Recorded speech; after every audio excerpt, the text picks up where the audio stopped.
Okay, the time is now 5:30 p.m. on October 23rd, 2019. Second that's name, right? And this public meeting of the State Board of Ed will come to order.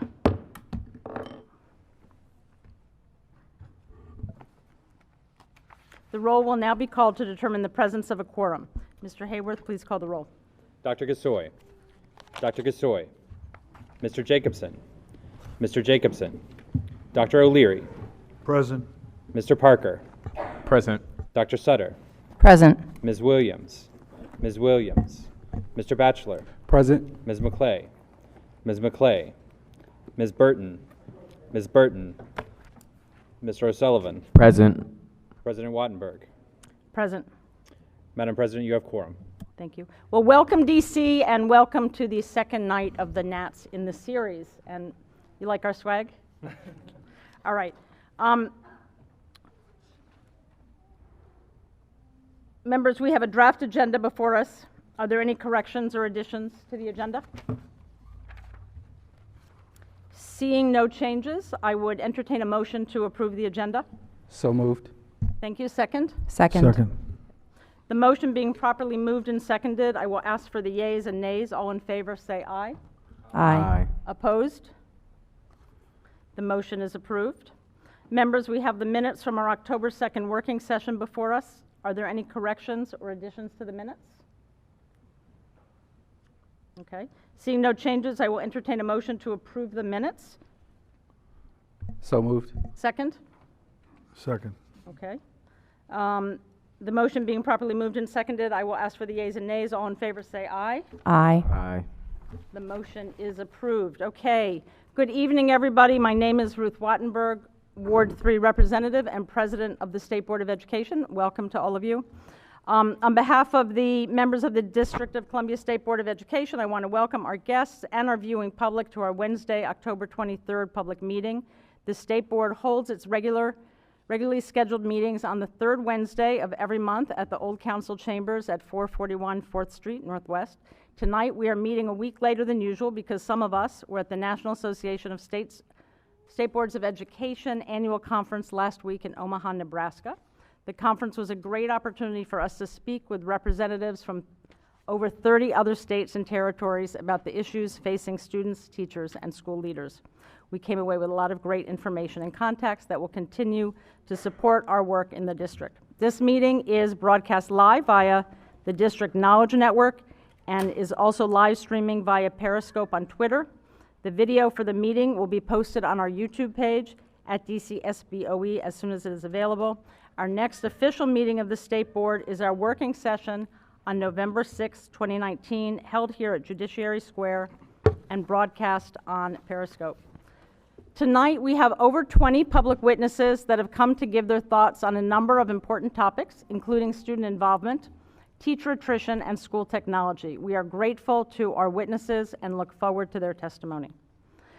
The State Board will be considering two items related to teacher attrition tonight. First, we'll be voting on adoption of a report on teacher attrition rates in DC by Mary Levy. This report is a follow-up to a comparable report released last year.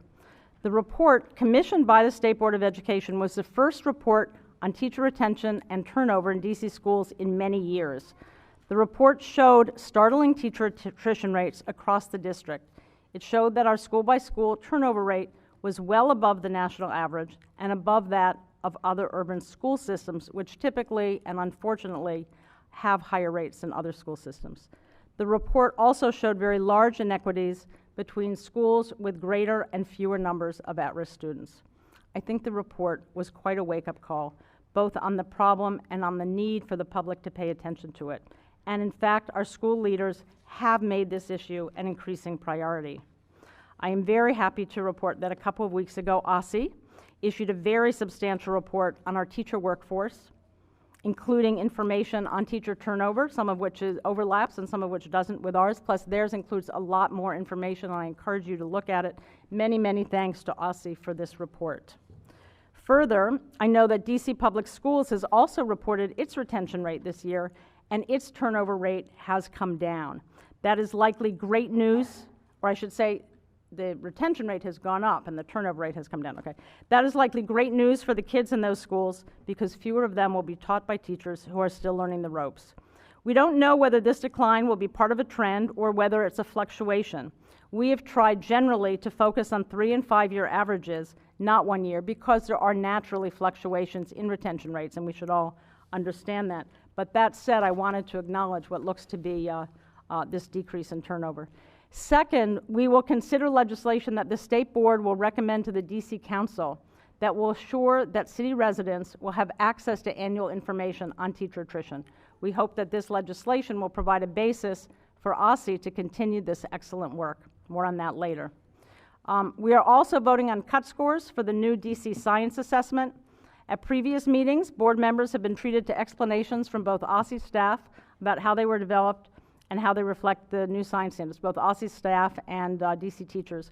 As we have learned over the past month or so, OSSE partnered directly with science teachers across the city to design, draft, and establish performance levels for DC Science. Thanks very much to these teachers, many of whom joined us, and to the superintendent's team, including Danielle Branson and Danielle Alcazar-Roman, for all of their work. Finally, I want to note for the audience here and at home that the Council Committee on Education, chaired by David Grosso, is holding a youth roundtable on October 29th at 4 p.m. in the council chambers at the John A. Wilson Building. This is a great opportunity for the youth of the district to bring their voice to important discussions at the council. Youth under the age of 21 can sign up at Councilmember Grosso's website. And at this time, I would like to turn to our State Superintendent, Hansel Kang, for any comments she might have. Thank you very much, President Wattenberg, and it's good to be with the board this evening. As you noted, over the past few months, OSSE and the board have had multiple meaningful discussions about the new DC Science Assessment. I won't repeat everything that you just shared about what all that engagement looked like, but I will just note that for the viewing audience, the DC Science Assessment measures student proficiency on the next generation science standards, which are DC's adopted science standards for grades K to 12. These are rigorous standards that identify scientific and engineering practices, cross-cutting concepts, and core ideas in science that all students should master in order to be prepared for success in college and in 21st century careers. And approving cut scores tonight is a critical first step in providing schools and the public with information on what our students know and can do in science, and to push all of us, OSSE, LEAs, schools, and educators, to improve instructional practices in science going forward. With the approval of these cut scores, OSSE will be able to report performance and proficiency data to the public on the DC School Report Card, provide parents with individual student score reports for their children, and satisfy our obligations under federal law to the U.S. Department of Education. So I hope the board will be able to approve these cut scores this evening. At your July public meeting, we heard from our finalists for 2020 DC Teacher of the Year. All of our finalists, including Beth Barkley from Cardozo and Daniel Spruill from Center City, are experts in their subjects and have demonstrated mastery in the classroom and leadership in their communities. Earlier this month, we announced that the third finalist, Justin Lopez Cardozi from Capital City Public Charter School, is our 2020 DC Teacher of the Year, and we are grateful for his service to students and excited to celebrate with him over the course of the year and to use his voice to work with him to elevate teachers' voices across our city. And finally, as the President noted, earlier this month, OSSE released our DC Teacher Workforce Report, relying on data from the DC Staffing Collaborative. It's our most comprehensive analysis to date on the teacher workforce in the district. It shares foundational data on the district's teacher workforce so that stakeholders all over the city can collaborate on issues, policies, and supports that will help recruit, develop, and retain our teachers. Collaboration with the State Board of Education and the ESSA Task Force motivated this report. When we conducted stakeholder engagement on the DC School Report Card, we heard significant interest in teacher data broadly, and respondents were interested in a myriad of metrics ranging from diversity to credentials, retention to effectiveness.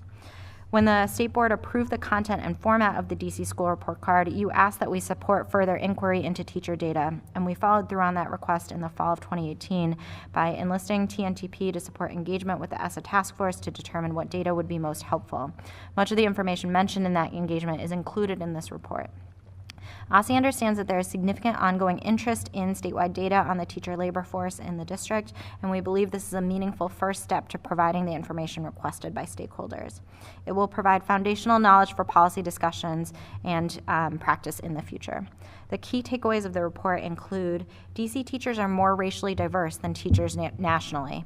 However, the teacher population in the district is not yet fully reflective of the student population, especially for the Latino population in wards 1 and 4. The majority of DC teachers have over 5 years of experience. Only 11% of DC teachers have 1 year of experience or less. Almost 3 in 4 teachers across the city have received an evaluation rating from their LEA of effective or higher, while 17% received a rating below effective. While DC's within-school retention rate of 70% was slightly lower than benchmarks attained by other national or urban school systems, there is evidence that DC is retaining our most effective teachers. DC retained 78% of teachers rated effective or higher, compared with 48% of teachers rated below effective. And the subject areas across the city with the highest numbers of unfilled vacancies in teaching positions were elementary and special education.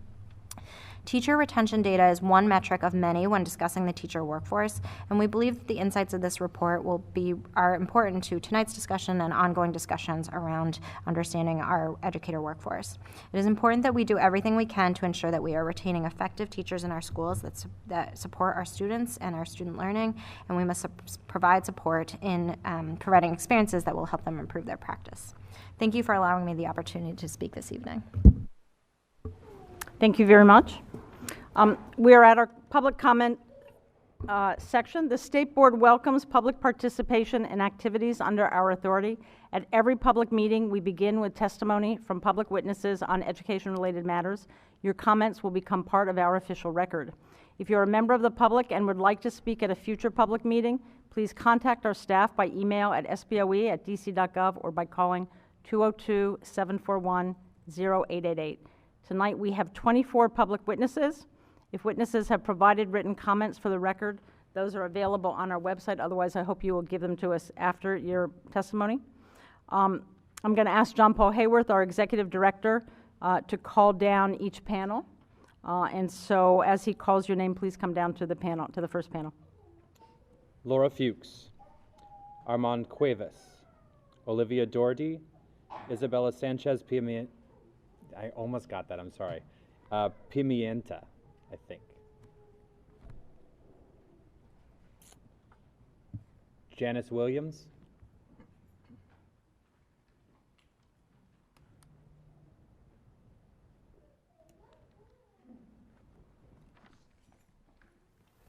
And what we'll do is we'll call down 4 people at a time. And when you come, we'll start here on the left. And you'll each have 3 minutes to speak. Note that you must use your mic. Your mic is already on. The light on the table will be green for the first 2.5 minutes, then it will turn yellow for the last 30 seconds, and then it will turn red after 3 minutes have elapsed, and after 3 minutes and a few seconds, Jean Paul will call time. He'll let you know. So please begin when you are ready. We're really looking forward to this. So you're left, right? Okay. Yeah. Okay, I am testifying as an educator in DC public schools, and I'm testifying about the teacher turnover problem.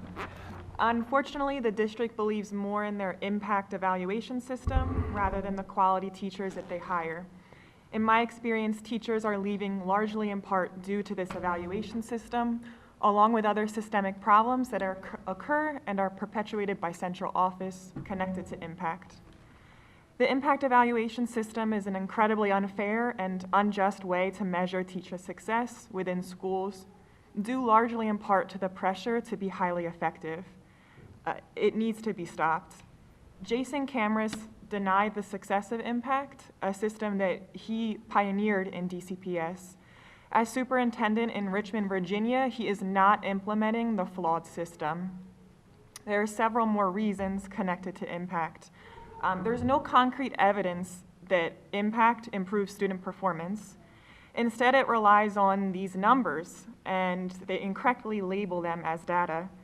This mischaracterization of data is unscientific, phony, and simply appalling. It leads to, unfortunately, ethical violations, as seen in the graduation scandals from previous years. In order to retain teachers, there needs to be a value placed back in that teacher, rather than the punitive and destructive system of evaluation that is currently being used. Having taught outside the district for 5 years, in a total of 8 years teaching, I know that a school district can function without educators being micromanaged by countless meetings, such as LEAP, or morning collaboratives that aren't necessarily collaborative, as well as they do not need to be critiqued through various unequitable formats, such as in the IVA, the value added from the PARCC exams, TAS, or CSC. Within my 3 years in DCPS, I have learned that as a teacher, I am both the reason for our school's failures, yet also dispensable, replaceable. I know that DCPS can be the best public school system for our students, but we need to focus less on how our school appears, our district appears, the number of stars we may have, and more of how we can work all together to help our scholars succeed. Thank you. Cuevas? Okay. My name is Armand Cuevas, and I'm currently a 9th grade Algebra 1 teacher at Dunbar High School, a DC public school. This is my 3rd year at Dunbar teaching math, yet I'm already the most senior math teacher who has been at Dunbar. Around 50% of the overall staff turned over from last year, and only 30 to 40% are still remaining from my first year in 2017 to 2018. However, I don't find this issue specific to Dunbar, as many of my friends throughout DC schools face similar issues. With teacher and school staff turnover so high, and I say school staff like with admin as well, students don't have consistent adult figures in their lives. For students, everyday things like walking past an old teacher and catching up, to more integral things like asking for recommendations for a job or college application, are lost with teacher turnover. Students need consistency in the adults who work and run the school. I see my old students all the time in the hallways around school, and they say to me, "Oh, you're the last one left," or "Everyone left us." They say it jokingly, but they also say it with disappointment and hurt. Staff also lose out because systems need to be re-explained, culture needs to be rebuilt, and mentors amongst teachers are lost as well. Teacher and general staff retention needs to be addressed. Many of my friends who left school/teaching almost always had problems with administration, specifically impact scores, lack of support, poor communication. However, the demands that admin face are also high, and I believe that the systems currently in place are not adequate enough to support many of our students who have learning disabilities, unstable homes, just arrived from another country, and so on. So, as a result, teachers are left feeling unsupported or unheard by administration, and administration themselves have their hands tied because there isn't enough funding to hire more staff to make class sizes smaller, or additional special education or English language learner teachers, or the push to reduce suspensions without adequate ways to support it. As a solution, I think there needs to be more funding for schools, not for salaries, but for more staff in various aspects: general education and special education teachers, counselors, ELL teachers, and so on. I think this funding should also correlate with the highest need from the student body, not just be the sheer number of students. I also believe that teachers face so much pressure.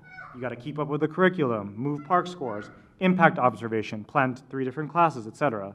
Thus, much of that pressure needs to be lessened or needs to be removed or at least lessened. For example, reduce how much PARCC scores affect impact and give more teacher voice and impact. Give teacher leadership roles or a voice so that they take part in problem solving. Reduce pressure on administration so that isn't passed along to the teachers, and so on.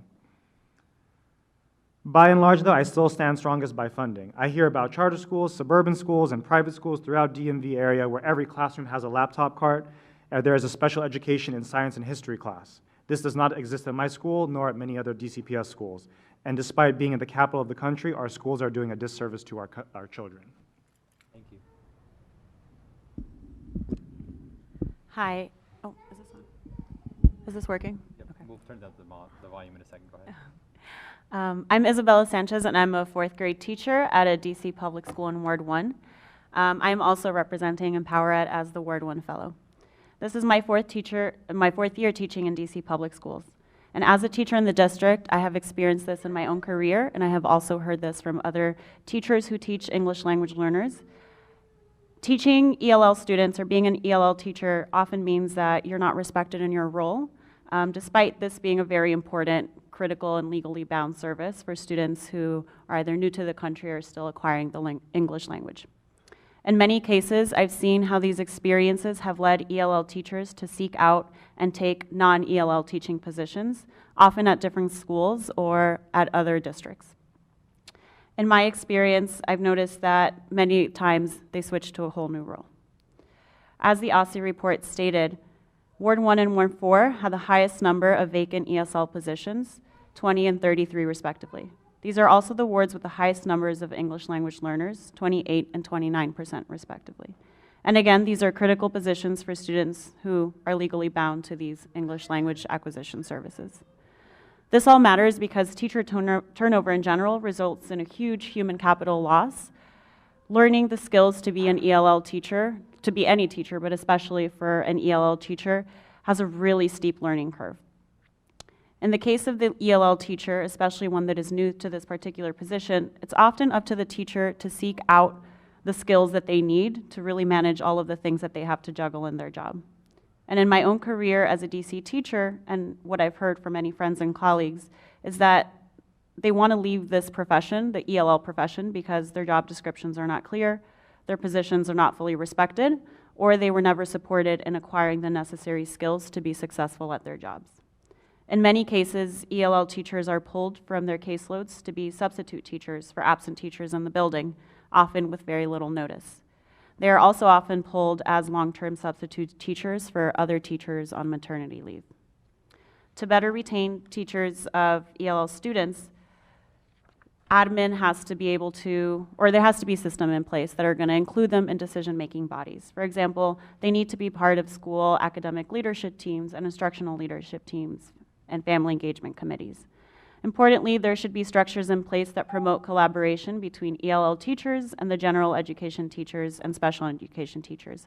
That could be structured planning time, professional development on effective co-teaching, whatever that may be, it has to exist. As we heard earlier from the OSSE report, there is also a huge representation gap between Latinx teachers and Latinx students, and the highest gaps are happening in the wards with the highest number of ELL students who are also majority Latino students. Thank you.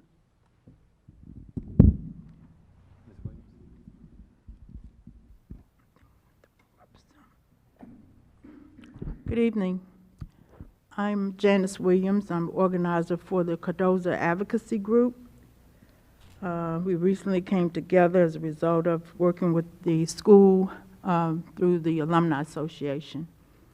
And I'd like to say good evening to President Ruth Wattenberg, Ward 1 member Emily Gasoi, thank you, and other board members. Our goal is to protect, preserve, and promote school, student, and faculty values at Cardozo High School.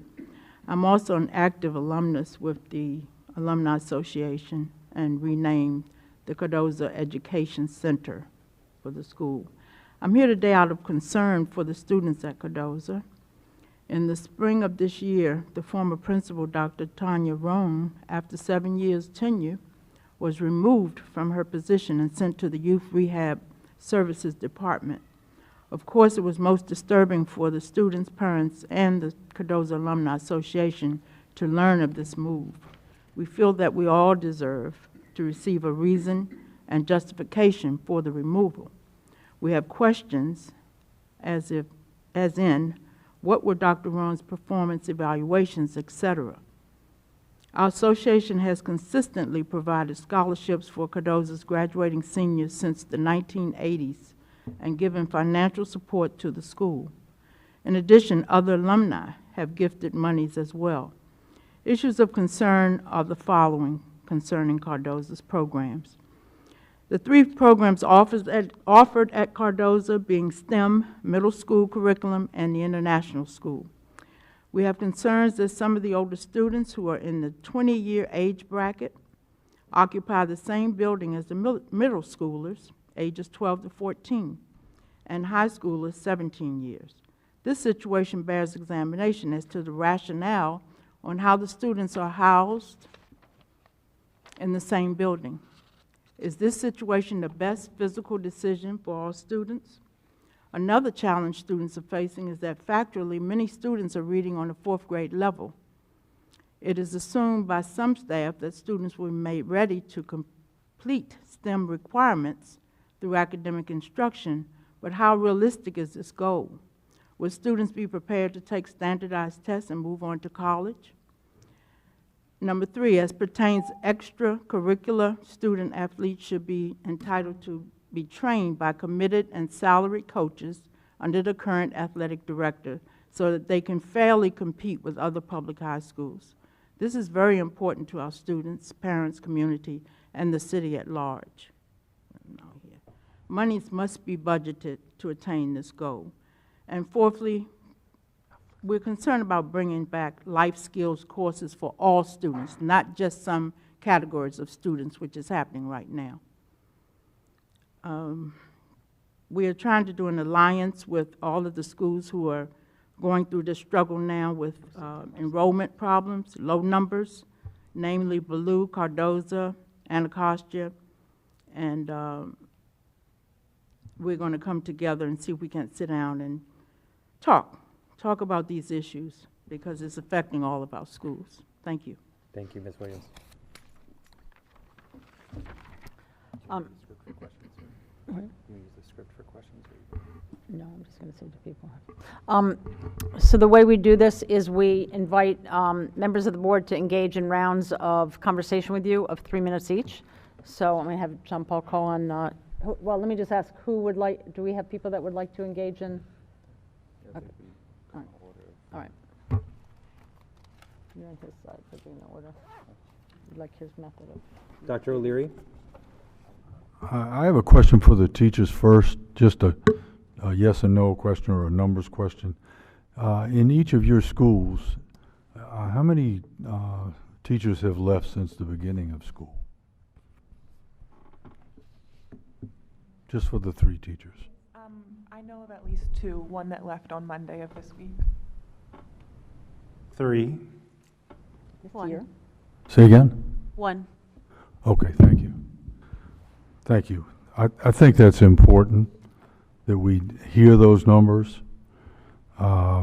because when we're talking about teacher retention and attrition, we're doing a survey on teachers that have already left. But now it's just almost the middle of October, 2 months into school year, and there are 5 teachers in just those 3 schools that have already left. Thank you. I'd also like to ask the teachers, and I'm not going to forget about you, because I want to talk about Cardozo with you.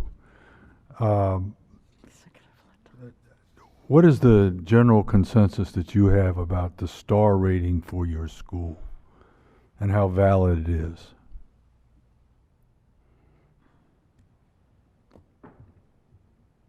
You're on my time. I mean, to be blunt, I feel like it's a superficial rating. I feel like it's a numbers game, and I see the leaders trying to play the numbers game, so the star rating benefits them. If I can be more specific if you need me to. No, that's fine. Thanks. I find the star rating not super important. I look at it and I'm like, okay, like this is how some people view our school. I kind of just look at it and move on because I know what's currently happening in the school, but at the same time, I do see the low rating as like, yes, there are a lot of issues at this school, so maybe our school does deserve 2 or 3 stars. I think 3 stars maybe even, 2, something like that. Yeah, to be honest, I don't think teachers at my school think that much about the star rating. I know that our administration thinks about it and sometimes sets goals around them, particularly for attendance. Thank you. I'd like to talk to you about your alma mater and what I consider my alma mater too.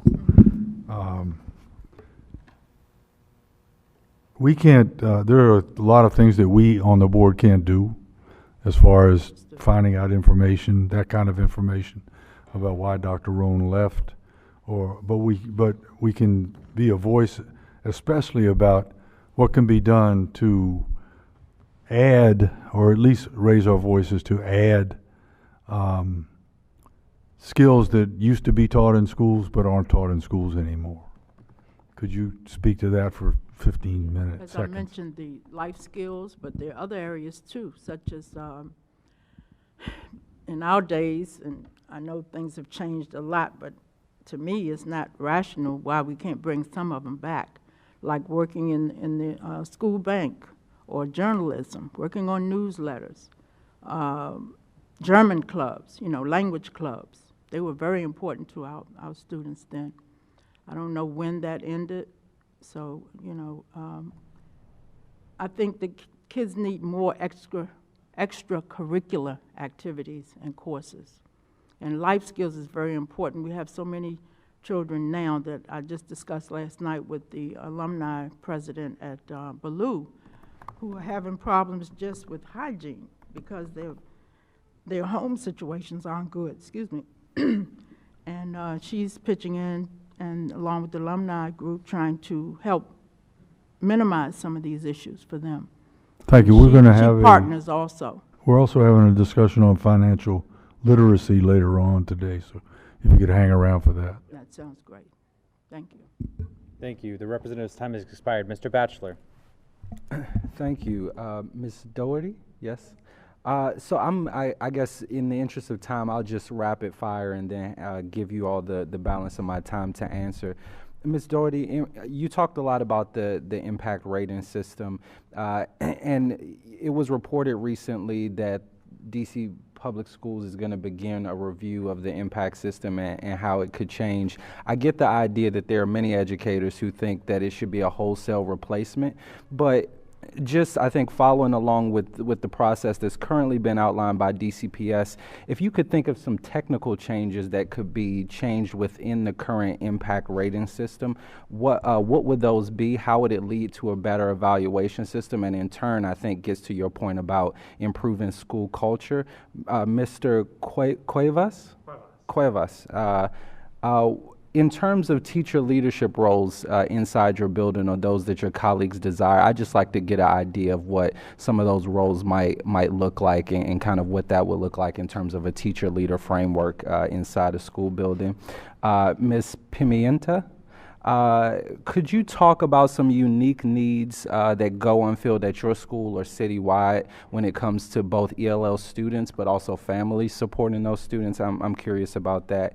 And then I'll just say, Ms. Williams, I think a lot of what you talked about, I represent both Ballou and Anacostia in Ward 8, and I understand clearly what you're saying, and I think where those life skill courses are needed, where the support around literacy is needed, right, where more space is needed in terms of age mixing, usually those school populations unfortunately go underfunded because of their size and their decline in enrollment, and we've got to change our funding formula in order to make sure that that doesn't happen. But I'll give the balance, I guess, about 20 seconds apiece to the panel. Okay, I'll go first. I'll be quick, though I could say many things. If I could focus on one, though, it would be the value-added system. It places so much emphasis on PARCC, tested subjects, so that would be English and math alone for the high schools. And I think so much emphasis on that leads to skewed data. One quick example would be one student that I have, I'm an ESL teacher, a student that I have is illiterate in his first language, his L1. He showed more growth on his PARCC assessments leading up to that as an A-net than a student who is English, his WIDA level is a level 6, so that's a native speaker. So his growth, though he's illiterate in Spanish, showed more. So again, I don't quite know how those numbers compute. Appreciate that. So specifically grade level leads, or maybe like small tasks throughout the building are assigned to teachers, and the teachers have that jurisdiction over it. So like, instead of saying, oh, who wants to do cell phone duty? Like, all right, Miss So-and-so, you're in charge of cell phone duty. You have the jurisdiction to make teachers or make staff do this or that. Yeah. So the students get affected the most. Basically, they're not receiving ELL services from a specialized ELL teacher. And in terms of families, We still do have student, like an outreach coordinator who is bilingual. However, not having those ELL teachers advocate for those students, sometimes they're the bridge between that communication to say, okay, go check in with the outreach coordinator, and that link is missing. So especially for newcomer students, we're really missing services that they're legally bound to. Thank you. Mr. Sullivan. Yes, this question is directed to you, Mr. Cuevas. So you talked about how you're the most senior math teacher at your school, and you said that like this is your third year, right? So I'd like to ask you two questions. One, what do you think like overall you saw was the biggest factor for why they're leaving, and what's like been effective for you, and why are like you staying, and why have like you found like that that you're still there teaching, and just speak on like what is it that you found to be effective for you? So to clarify too, with third year, although I'm the most senior math teacher, the other teachers have been teaching, some of them have been teaching longer than me, Okay. just at different schools. Yeah. So a lot of the reasons why a lot of my colleagues left last year or the year before was basically issues with admin support, whether it's my classes are so big, they're still big, nothing has changed, or they keep pressing me about I'm not doing X, Y, Z in the classroom, or the stress of park. Like those were the main, like the admin is pressing them out about your park scores, or you're not doing this for your special education students. That was the main reason why a lot of the math teachers left. What was the other question? Why are you still there, basically? I still feel like I'm growing a lot as a teacher. I really like teaching. I really like my students. I like the staff who's still there. So that's the reason why I'm still teaching at Dunbar. Okay. And then one last question is, what do you think has been like in terms of like relationships with your students, and how like you've gotten to really like connect with students that maybe struggle in your class? What is it that's allowed you to sort of like, although you said you're getting better at it, like what's something that you think is like allowing you to make sure that you're connecting with these students? I try to see what they're interested in, and Okay. I try to find ways that things in my life connect to what they're interested in, whether it's the kind of music they want to listen to, or maybe they like video games like Fortnite, and I'm like, oh, I used to play a game similar to Fortnite. Finding common ground, because there's so much common ground between teachers and students. Okay, thank you. Thank you. Mr. Parker. Thank you all for being here. Ms. Dougherty, Mr. Cuevas, Ms. Sanchez, and Ms. Williams. All of you mentioned to varying degrees levels of support provided to teachers and students, and I want to zero in there. And just asking the simple question for the teachers at the panel, and if time permits, Ms. Williams, I'll come back to you. But I do want to just say how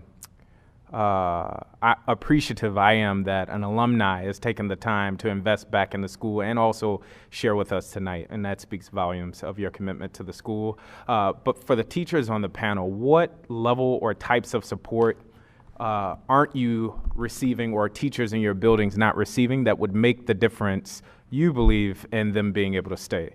And Ms. Dougherty in particular, you talk about impact. I'm less focused on the tool itself, but if that's the lens in which you want to provide your response, what types of support with impact do you think would make teachers stay, if that makes sense? So the special education coordinator at my school also teaches 3 classes and has a caseload. So it's hard to have SPED support in my classroom in one of my periods where she's technically supposed to be there. And then I have one other class with a lot of students with IEPs, and they're not getting service because there's just not enough staff, like special education staff. The other lack of support is I have 6 ELL students all in one class, and there is no ELL teacher in there to help support them. I think she has just like a lot of things on her plate as well. So the best I can do for them is Google Translate a document and then try to teach in English and Spanish. I don't know Spanish very well, so I'm doing Duolingo. that's the lack of support that they have right now, ELL students and special education students. And to clarify, although you're still there, you're saying if teachers were to have those additional supports and staff, people in place, you believe they might still be at the school? Yes, because then a lot of the people who felt overworked would still be there. Like the EL teacher from last year left because she felt overworked, along with one or two of the SPED teachers. So at my school, this is actually the first year that there is a position for like a leader to the ELL team who's going to kind of coordinate the teachers all across grade levels. In the past, this position has not even been thought about, and so to answer your question, there is a lack of support for ELL teachers in doing things that are specific to the practice of language acquisition. Often through any coaching that we received, it's very much just content oriented. So what is the LEAP module on literacy? What is the LEAP module in math? And integrating ELL into teachers' teaching is essentially kind of like an afterthought, much in the way that often SPED or adapting tasks to SPED is an afterthought. Even then, I'm noticing this year that this position is half-time and it's only starting in January. So even when it does exist, it's often pushed down the list of priorities. I have time? Okay, to be brief, less time with district mandated LEAP sessions and more times with my extremely qualified teachers. That's the instruction and the help I need as a teacher. Thank you. Dr. Sutter. Thank you. I want to start with a brief apology to everyone watching and everyone here. I have to leave. As our meeting was rescheduled, I have a prior commitment, so I thank you all for your testimony tonight. I thank you more for serving our students in the district and for sticking around, given the multitude of constraints you've just described. It is unacceptable to have these constraints, and I appreciate some of the solutions you provided in your testimony. I wanted to ask a question about evaluation. Given these constraints that we know you're operating under, given the constraints and what they do for your ability to serve your students well, what do you think would be a more fair way to evaluate teachers working under such constrained conditions?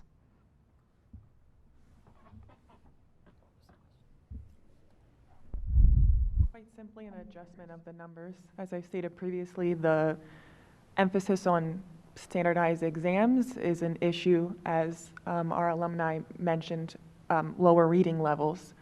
We need to adjust and meet our students where they're at and then bring them up from there. But instead, when you focus only on those standardized exams that are on grade level, you're teaching way above what they can do. So you got to bring them up. So again, not to obsess over Park, but that would be my main concern.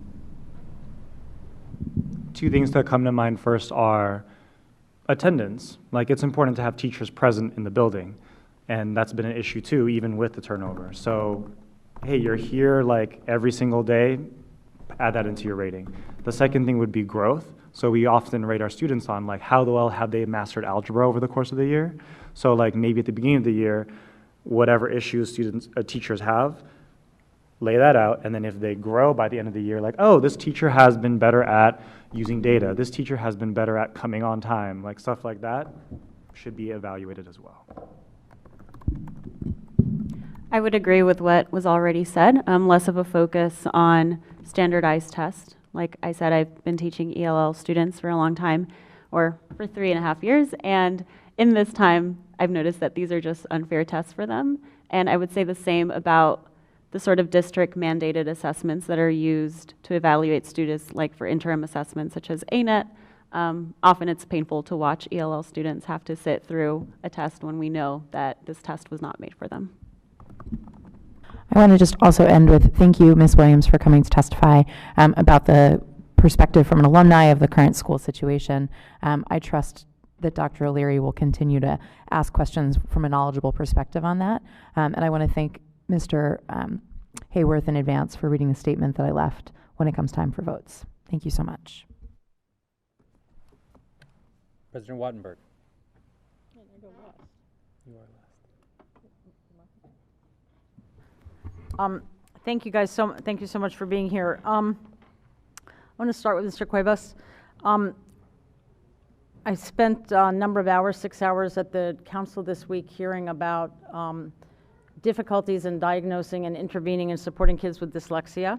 And I know today Superintendent and I were at another meeting where we were talking about the difficulties in raising the proficiency level of our disabled students. And so in that light, I am very concerned about hearing about the high caseload. Did I understand this, that the SPED teacher both has 3 classes and the caseload of students beyond that? And is the special ed coordinator of the entire school. So that seems extreme. And you're saying that kids are not getting their special education services as a result? Yes. I mean, and I realize you're not the coordinator, you don't have all that in front of you. Can you make any good guesstimate about how short you are in terms of the staffing? I mean,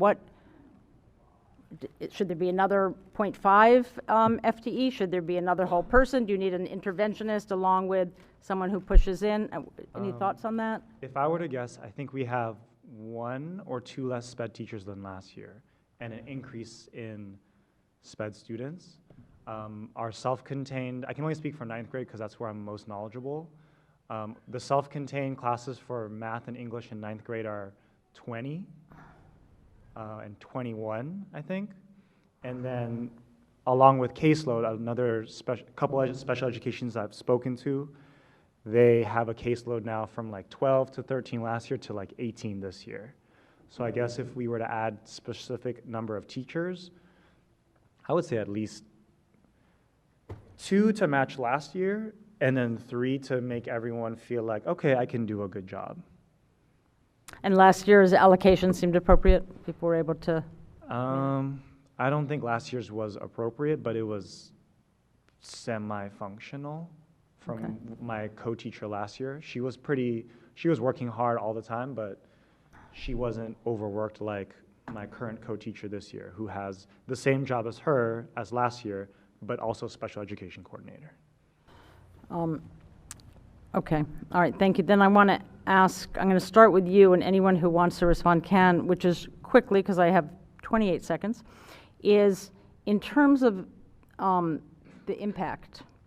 I have heard different things. I mean, you guys have focused on the testing part of it and the use of the test scores. I've also heard, but it's not just the test scores that are used to evaluate, it's also the observation.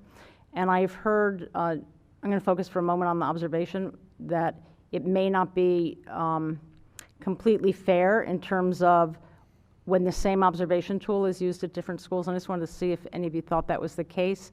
And in 10 seconds, give me an example if you can. Or set it up and future witnesses could respond to it. I think there's a misalignment, so I would agree. Okay. For ELL teachers, I don't feel that the rubric was really made for that type of teaching. Okay. All right. Thank you very much, panel. We appreciate it. Thank you very much. So the next panel will be Laura Fuchs, Grace Hu, R. Keys, Shanika Hill. 1, 2.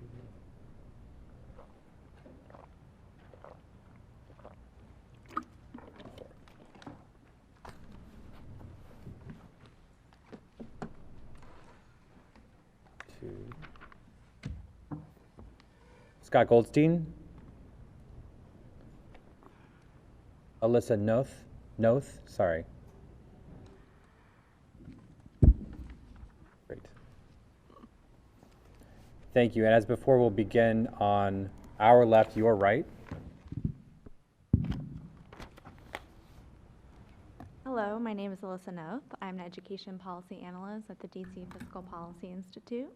DCFPI engages in research and public education on the fiscal and economic health of the District of Columbia, with a particular emphasis on policies that affect low and moderate income residents. Prior to joining DCFPI, I was a public charter school teacher and classroom evaluator. I have personally observed hundreds of teachers throughout the city and am convinced that teaching is the hardest job in the world.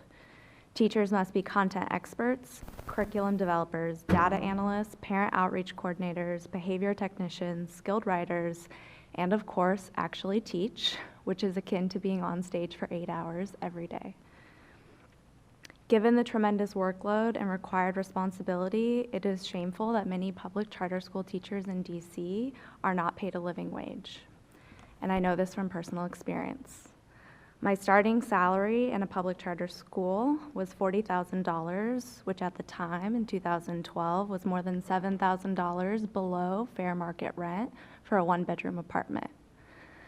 In order to make ends meet, I forewent my own health insurance and took on a second job as an after-school nanny, which meant that I couldn't devote my evenings to planning the high-quality and differentiated lesson plans that my students deserved. I worked nonstop, as all teachers do, but never came close to feeling like I was doing enough. But money isn't the only reason teachers leave, and I urge the state board to also consider the role of secondary trauma in teacher attrition.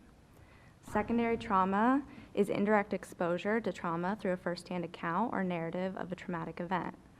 DC has one of the highest poverty rates for children in the country, and when a student is repeatedly exposed to adversity through persistent and systemic poverty, their brain development can be impacted by toxic stress. A student under toxic stress is not always able to employ coping mechanisms as the emotional and physiological response takes over. These behaviors are in no way a reflection of the child, but rather a reflection of the disadvantage they face in a city with extreme child poverty. Exposure to traumatic and troubling events, sometimes on a daily basis, influences teachers' cognitive, emotional, and physical features. It is unsustainable for teachers to write lesson plans, manage data, teach, engage with parents, and effectively respond to teachers in crisis, or to students, sometimes also teachers, in crisis every day. Thank you. Thank you. Good evening. I'd like to focus tonight on what we know and a few concrete strategies we can implement to improve teacher retention in the district. First, a big thank you to the State Board for its continued interest and investment in this area in the newest report, and a big congratulations to DCPS for a significant improvement in the one-year retention rate from last year. These numbers show that when we recognize a problem and put it on the agenda, we can solve it together. So I want to start by talking a little bit about what we hear about teacher turnover versus what we know. We've heard for years that teacher turnover is not a problem because we retain those educators we've rated as effective. While that's largely true for DCPS, we also know, thanks to the new OSSE report on the teacher workforce, that retention of even effective and highly effective teachers in the charter sector to be 62% annually. That's enormous turnover of effective teachers. Second, even in DCPS, while we retain effective educators year to year, we don't retain them in the 3 to 5 year range. Second, I don't want to harp on salaries because in DCPS at least, they're sufficient to not be a big contributor to turnover, but we often hear that DCPS salaries are $25,000 higher than the national average and the highest in the country, but it is actually 21st among the states when you take into account cost of living, right in the middle. We should be honest about accounting for cost of living because that can prevent teachers from staying in the district, and we know that salaries in the charter sector, as we just heard, can be lower and contribute to serious racial and gender pay equity concerns. Third, we heard that we are beating the average for teachers of color, and that is absolutely true and critical and deserves praise. But on the other hand, we know our Latinx representation gap is a chasm, a deeply troubling status quo for our Latinx students. The OSSE report showed that in Ward 1, 58% of students are Latinx and just 10% of educators, with similar numbers in Ward 4, and this will be one of our largest focuses at Power Ed this year on the Latinx representation gap. Finally, we hear even from those who want to address this that we don't know why teachers are leaving. That's not true. We know that data on DCPS exit surveys, the new OSSE report, years of testimony and discussion from DC teachers, and the top reasons, dissatisfaction with school leadership, a culture focused more on accountability systems than collaboration, and lack of teacher leadership opportunities. We've heard the same 3 reasons cited again and again. We can and should continue to study the problem, but it's time to act on the overwhelming evidence that teacher turnover here is high, and we do have an idea of what we can do about it. So I'll mention a few brief things, and there's more in my complete testimony. First, ensuring continuous data, including the proposal on the floor tonight. Second, we need a universal exit survey for both sectors that gives us continuous information on why teachers are leaving, information that should be made public. Third, we need to move from evaluation systems to growth systems. Systems like impact should be replaced with models like peer assistance and review, a question that was asked earlier, and I'd love to go into more detail. Fourth, we should work to implement asset mapping and teacher-led professional development, among other teacher leadership roles at schools. Fifth, schools should evaluate and implement part-time and flexible scheduling models, especially to aid in the retention of educators who are new parents. Sixth, we should create an environment that facilitates strong mentor relationships, but do so carefully because research shows overly formalized mentoring programs can often harm teacher retention. If we create environments of trust where teachers feel empowered, they learn from each other, continuously grow, and where teachers thrive, they will stay. We're dedicated to making this happen and hope all interested will join us as we launch a series on improving professional culture November 6th. There's nothing preordained about high turnover. We can fix this.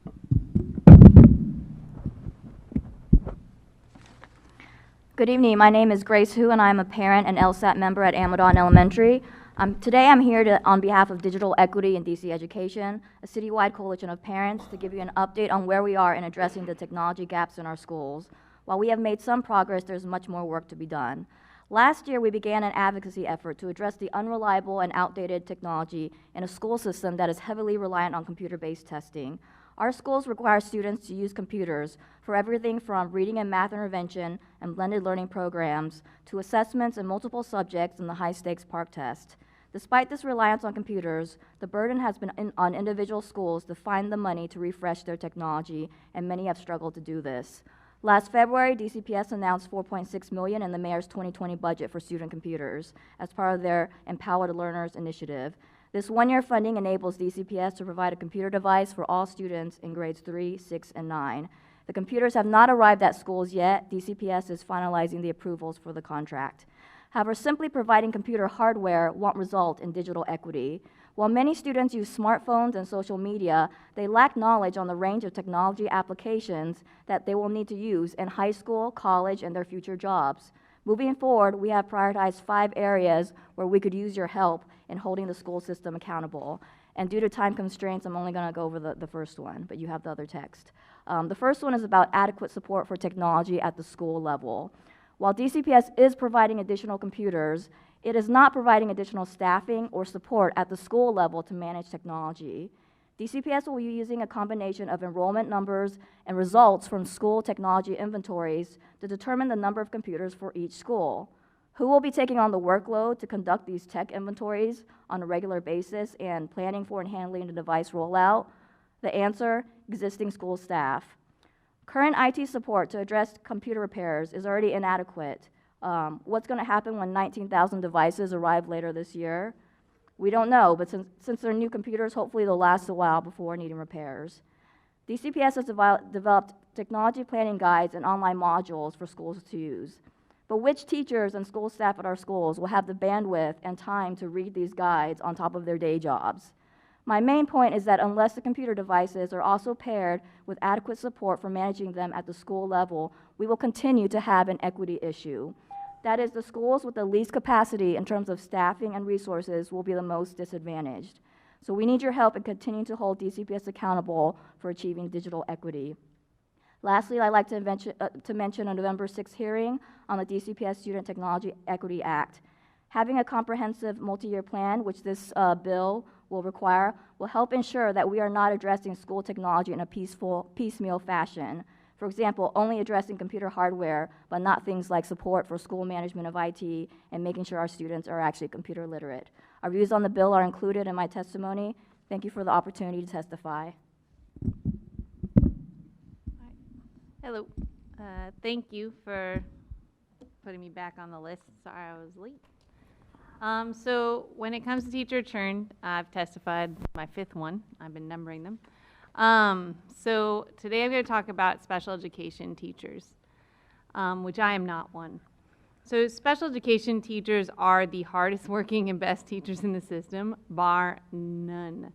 They're also the most important teachers because it falls on them to fulfill the federal law to guarantee that every single student has access to a free and appropriate public education. I personally have never known a more selfless group of people. They enter the profession to serve our most vulnerable students and to truly do the work that is education. That being said, in DCPS and DC public charter schools, I've never seen a more mistreated and abused group of educators, and it is causing them to burn out and or seek better working conditions where they feel they can best serve their students and comply with federal law outside of DC. I'm just going to list a few ways that I've seen and heard over my 13 years teaching in the district from both sectors, though admittedly mostly focused on DCPS, as that is the group that I have the most access to. One, central office administrators of our LEAs across the board who are in charge of our services, are revolving doors and have increasingly resulted in hiring unqualified personnel who are making widespread policy and that are systemically violating IDEA, and often adding unnecessary paperwork and steps in their attempts to make their own compliance needs met, not focused on children. This has led to teachers becoming burnt out, attempting to jump through hoops, or frustrated when they know that policies are violating their students' rights. And they're left trying to figure out, should they be siding with their student, the parent, or should they be protecting the institution? And that's an incredibly difficult place to be in, because you don't want to betray your school. At the same time, you know you're not providing the services you're supposed to be providing, and it's not within your control. I've heard countless stories from both sectors, and administrators often, instead of trying to work together with teachers to solve the problems, teachers are instead harassed, intimidated, threatened, and sometimes fired in order to protect bad administrators and bad practices rather than trying to solve them. And whistleblowing is certainly looked down upon. Local DCPS schools are under-resourced for servicing students with disabilities, especially at the secondary school level. When looking at neighborhood schools in high schools, we're usually over 30% of our total population is special education, which is a huge strain.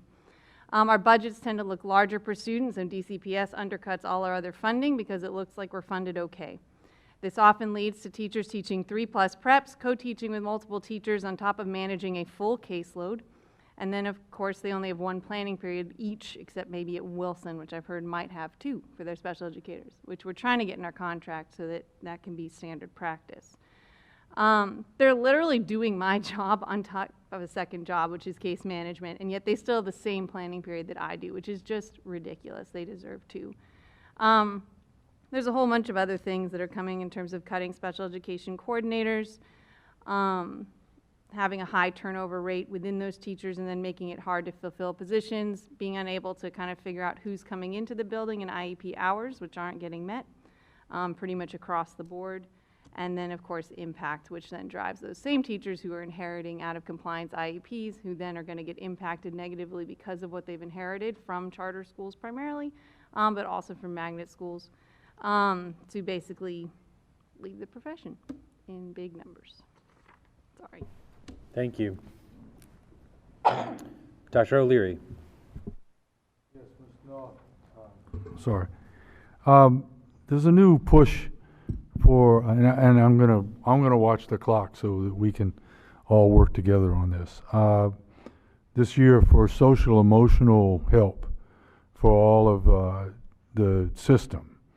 Can you talk for about 20 seconds about, has that been helpful at all since the beginning of school? I'm sorry, I haven't been in the classroom. Oh, I'm sorry. Oh, okay. I guess, all right, Laura. Holding down the fort. I'm sorry, your question was on SEL. Yeah. Is that helped? Yes.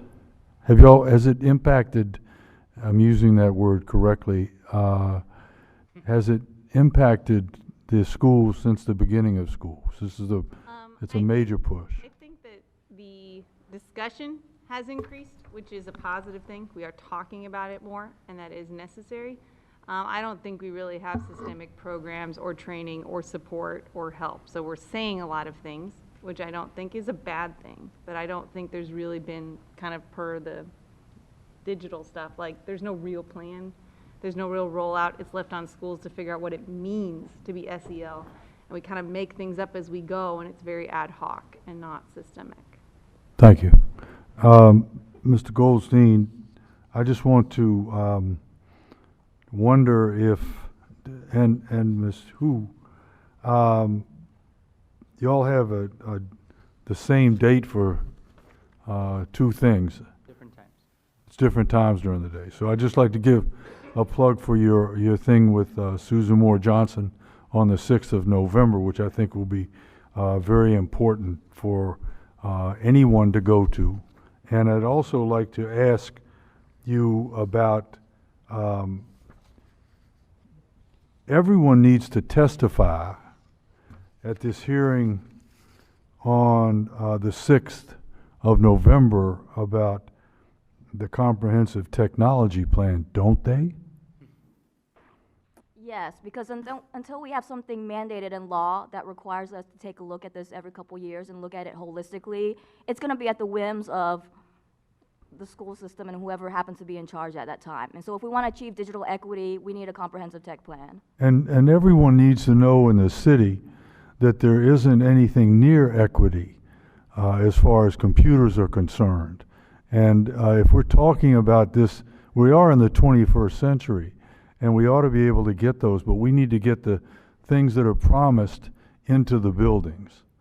And Ms. Fuchs, I'd just like to ask you one thing about, because I had a fabulous experience with a special ed teacher, and special ed teachers are so necessary, and we need to do everything we can to get that back. You've already said that. Thank you. Mr. Batchelor. Thank you, and thank you all for joining us this evening. I really just want to spend most of my time talking about, I think, a very important point that was made around secondary trauma, and I think leading into a broader conversation around teacher wellness.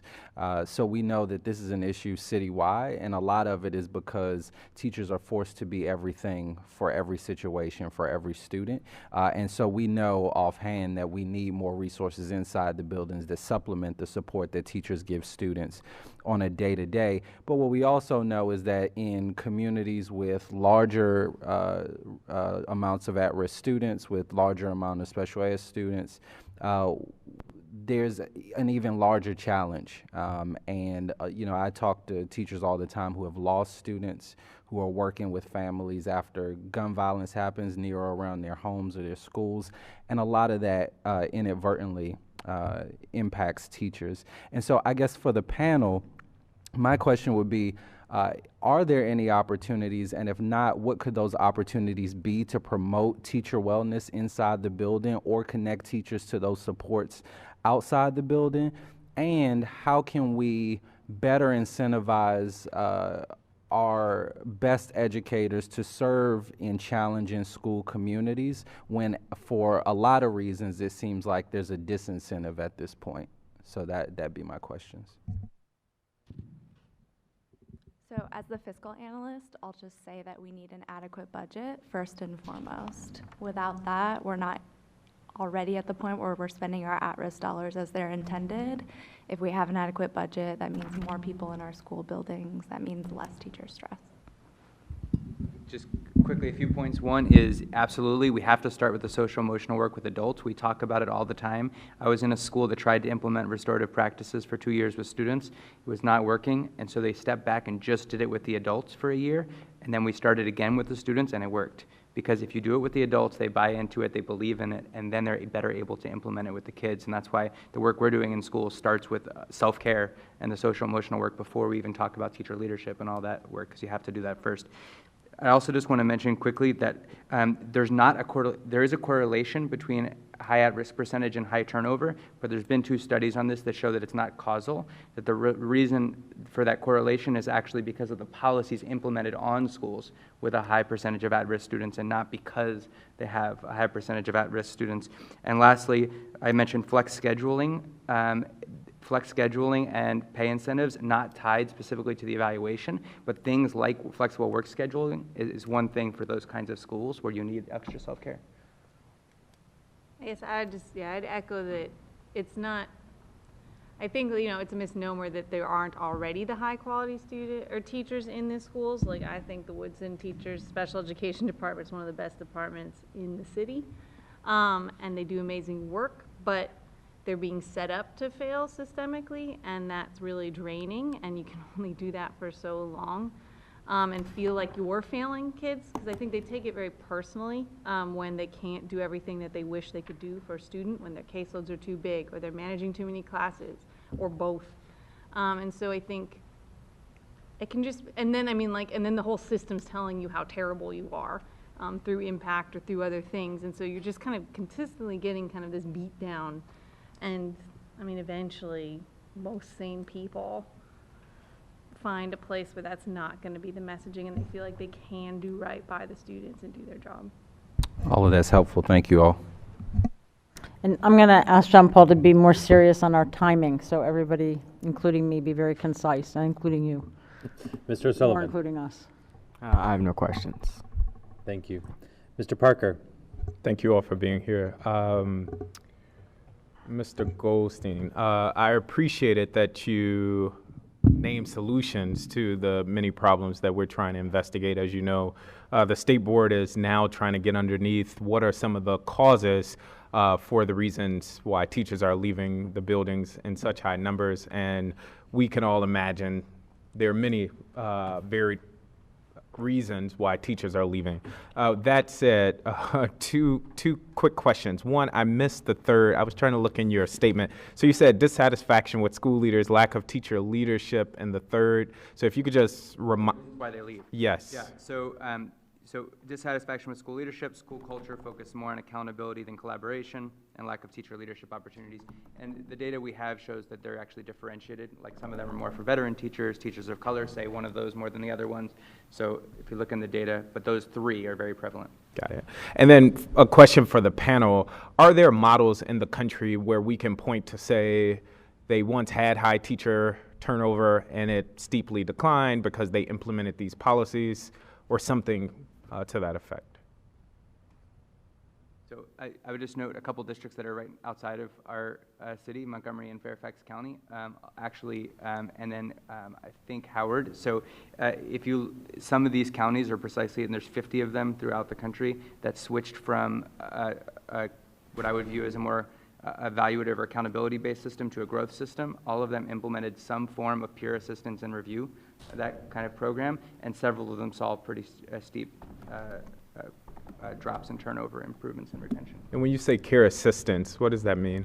Peer assistance and peer review assistance. is the name of the kind of evaluation system, but it's more of a growth system, and what it focuses on is what we've heard from a lot of teachers, which is time with each other, to observe each other, to give feedback to each other, to set your own growth goals and be held accountable for your personal growth goals, rather than a uniform goal that might be a subjective system. And can go into much more detail about how that system works. Thank you. Thank you. And with the remaining time, I just would echo the concerns over budgetary deficits and shortages, whether that be in terms of technology or the city at large. And so I can't underscore that when we start believing teachers are important and education matters, our budget will reflect it. So thank you. President Wattenberg. Thank you. I'm going to start with Laura Fuchs, Ms. Fuchs, and Mr. Goldstein just to ask one question about DCPS. I started by noting that DCPS's turnover rate had gone down this year, and I believe it had gone down actually last year a bit as well. So my question to you is, why? Is it real? Do you expect it to be a fluctuation? Do you think it is the result of some new practices, or just principals being told don't let people go? I mean, I'm curious. It wasn't the case in my school at all, but we have a new principal, and I think that just, sorry, it wasn't the case at Woodson at all, for sure, so I don't, Your turnover has not gone down? Oh, no, it went way up this Okay. past couple of years, but again, that's situational. Right. I mean, so the 2 years since I left the classroom, but my comment on it would be a couple things that I've noticed from the outside of working with a lot of schools and principals now. One is principals are taking it more seriously, I think, than they have before. I think because we've put it on the agenda, including all the work that the State Board has done, I think people are paying attention to it, even though it's not in an evaluation or STAR framework or something like that now. I think people are paying attention to their retention rate more, and I think that's resulted in good practices. I think there are principals, I would highlight Garfield Prep and Kenner Brandt there, who have been doing a really incredible job of social emotional learning with adults and self-care with adults. Some of those are new practices. And you mentioned that event we're doing on Where Teachers Thrive, we've had 35 principals within a week sign up to want to be part of this series. I think there's just an interest, in the topic that wasn't there before, and I'm hoping that's what's contributing. As you go forward, if you see correlations between any of those, we'd be very interested in knowing them. Ms. Noth, I want to ask you one question about the charters, because I don't know how many charter people are here. You talked about the very low salary at your charter. the salaries from charter schools are not transparent, they're not public. That has been a subject of a DC Council hearing. In your knowledge, and it may not be wide, or maybe it is wide, what is the range of those charter school salaries? Do you have any sense? Yep. So the DC Public Charter School Board does release the highest, lowest, and average teacher salary at each school, not just at the LEA level, which is helpful. What we do know is that those starting teacher salaries still, even since the time I've been in the classroom, are below living wage. And they do range from $30,000, and I'm talking teachers, not just aides, from the 30,000s to teachers who are making 100,000. And the low starting salary is at every charter? Or there's some that start, so there's some that start higher? Yep. Okay. Okay, I will leave it there. Thank you very much. Angelo Parodi, Elizabeth Schwartz, Hannah Hollins, Collin Radix-Carter,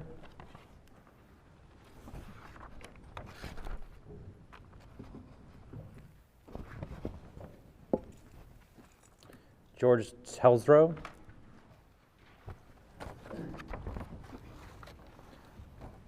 and again, we'll begin on our left, your right.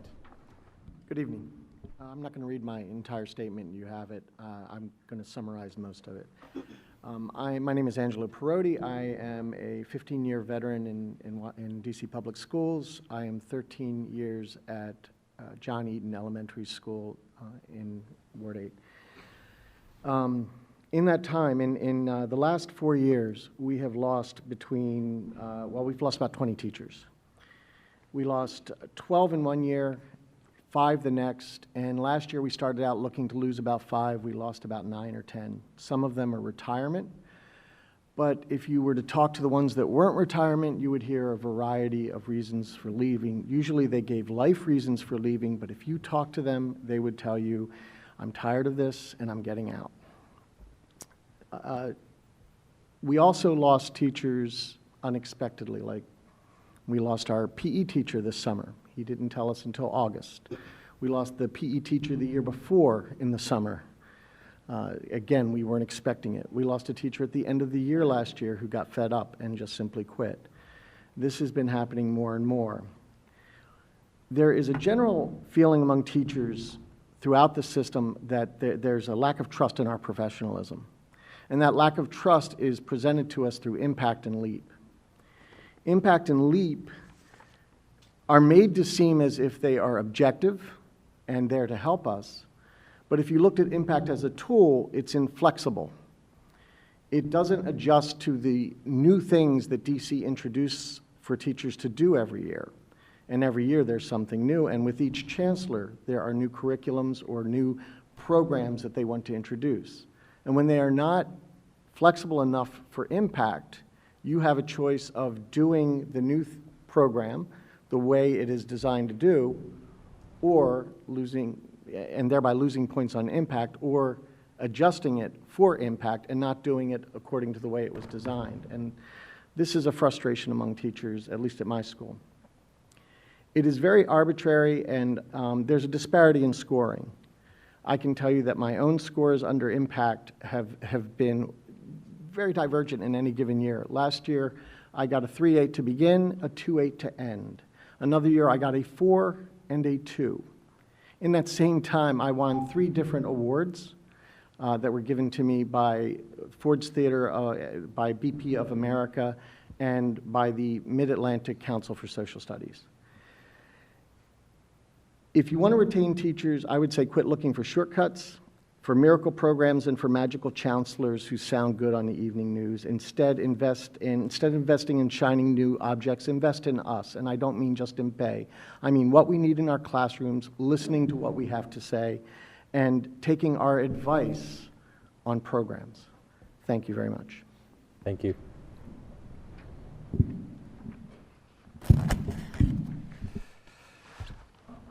My name is Collin Radix-Carter, and I'm a pre-K4 teacher at Horace Mann Elementary School and a Paradise Ward 3 Teacher Advocacy Fellow. Although this is my 3rd year at Mann, I've been a teacher, administrator, mentor, and family advocate within the early childhood education field in Boston Washington, D.C., and overseas in East Africa for over 15 years. As an established educator, it is always a goal that once I commit to working at a school, I plan to stay long-term. Students deserve to have teachers that are committed to their academic and social needs, and all teachers must have systems in place at their schools to not only ensure the success of their students, but they are able to grow in their craft. One does not become a highly effective teacher overnight. It takes years of relationship building with families, students, coworkers, and administration, creativity and knowledge in teaching content, having meaningful professional development opportunities, and fair and quality assessment and critique of their teaching, all while maintaining a positive attitude about the students they teach and the schools where teachers work. DOTC published a teacher workforce report last October that claims while teachers improve as they gain more experience, improvements plateau beyond year 5. However, there is evidence that suggests that long-term retention is important and teacher expertise is beneficial for students beyond the 5-year mark. According to a study conducted by John A. Pape and Matthew A. Kraft of Brown University in 2014, while teachers do make the most progress during the first few years in the classroom, teachers improve their ability to boost student test scores on average by 40% between their 10th and their 30th year on the job. Like a fine wine, teaching is a job that one improves their practice over time, but when DCPS loses a quarter of its staff every year, and after 5 years, over half of its teaching force are new, the school district is not doing its part to ensure that teachers are professionally satisfied to commit to staying at their schools long-term, often to the detriment of the academic performance of its students, especially in low-income areas. We often talk about low pay and teacher burnout as factors for teacher turnover, but we need to explore the deeper causes of teacher turnover in DCPS when comparative to other major U.S. cities. Teachers in the district are some of the highest paid in the nation. In my personal experience, I have left or wanted to leave schools mostly due to undesirable work environments that were related to stressful conditions in connection to the academic performance of students, often using standardized testing as the benchmark, lack of autonomy and creativity in curriculum not conducive to the needs of students in their communities, and lack of varying leadership opportunities at schools or within school districts themselves. While DCPS claims to have focused on continuing to focus on ensuring that they have high-quality educators in every school and providing them with the supports they need to put every student on the path to success, data from DCPS sector surveys compiled by Wellbetter Education 2018 cite the top factors in teacher department departures among high-performing teachers were life-work balance, school leadership, career change, and desire for teacher opportunities. A creation of a universal exit survey that asks teachers why they are leaving should be administered to all teachers across sectors every year, and the big takeaways must be made public so DCPS can be transparent, accountable, and implement practices that will encourage teachers and administrators to apply and stay in the school district. Thank you.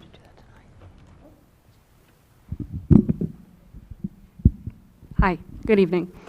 My name is Hannah Hollins, and I'm an educator who works in a Ward 5 DC public high school with a high percentage of at-risk students and a high percentage of teacher turnover each year. I'm testifying today on the issue of teacher turnover, which poses a significant problem. When teachers are retained, this consistency allows for better vertical alignment of the curriculum and school-wide initiatives. Students will have greater success when similar instructional norms are implemented in classrooms and across grades, even 2 years in a row.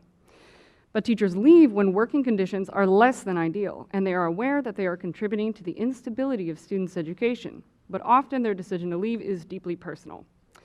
In my 3 years at this school, we have had 2 principals and 1 interim principal, 3 assistant principals turnover, and roughly half of my colleagues leave to work in other DCPS schools or other neighboring school districts. So, it's hectic. My students joke about teachers quitting on days when they're absent. In high-need schools, teacher turnover creates this instability even though the community really intends to create a safe, consistent, and nurturing environment. I've grown increasingly cynical watching my coworkers leave, and there are many days when my stress level or the building climate makes me question whether I should have shown up to work that day. I could be next. So teachers leave for many reasons. A teacher might disagree with a complete reshaping in the school culture and climate after a principal turnover.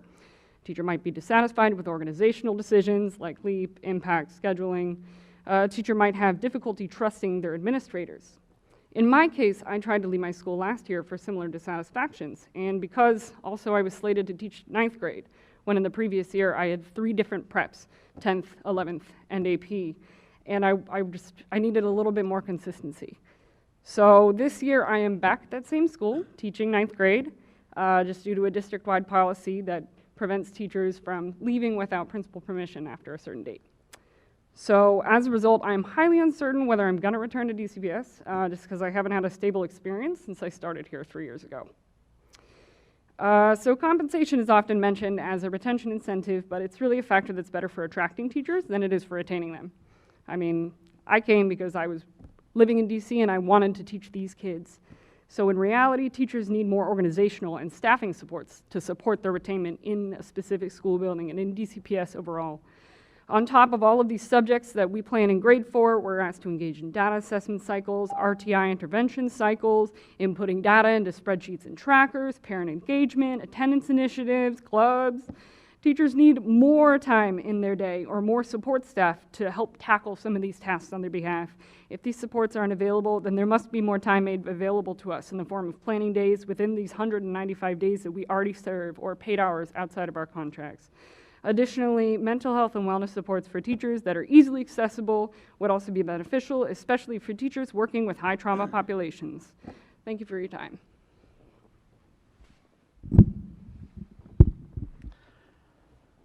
Good evening. My name is George Telzrow. This is my 25th year teaching in DC Public Schools, and I'd like to thank the board for listening to teachers, and I hope that Chancellor Farabee is listening also. Why are teachers leaving? Number one, impact. It says a lot that Jason Cameras did not take it with him to Richmond.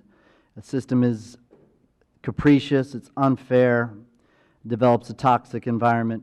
Even principals and administrators will admit in private that the system is greatly flawed. It creates fear, apprehension, and real tears among both veterans and new teachers. Each year, one must prove they are good enough to remain a DC public school teacher. There's no credit given for having proven yourself year after year. Imagine the young teacher who realizes the pressure and unfairness of impact and sees the lack of job security even among capable veteran teachers. What would motivate that teacher to stick with DCPS? A decent salary apparently is not enough. Number two, ad nauseum, trainings, professional development, and meetings.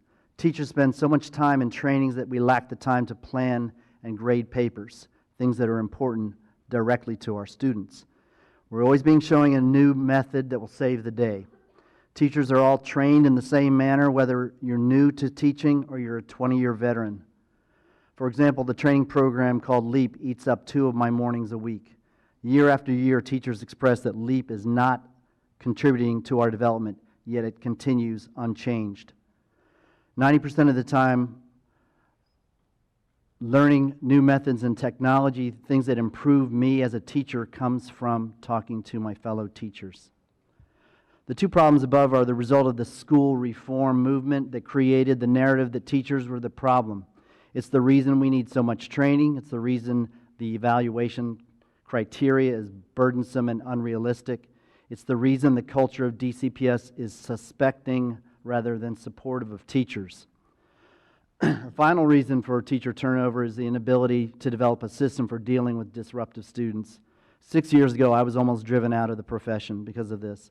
Last year, I had a colleague who retired as soon as she could because even though she loved teaching science and loved her students, the environment did not support teaching. To reduce suspensions, the system protects disruptors at the expense of the rest of the students. It's very sad. If there were alternative options for those who were disillusioned with school, this might help. Years ago at Cardozo, we had a construction academy that appealed to many students, but it was abolished. I want DCPS to become the beacon it talks about being, but the answer is not in pretending our problems are the result of lazy and ineffective teachers. In fact, teachers are full of the best ideas, as you can hear tonight. Unfortunately, few people are listening to us because they're too busy telling us how to do our jobs. Thank you. Thank you. Dr. O'Leary. I have 4 questions, and I just need short answers. I'm not asking for explanations. The first question is about LEAP, all right, because schools have to spend at least 2 days a week on LEAP, and I just want to know if it has caused anyone to do anything but leap out of the room.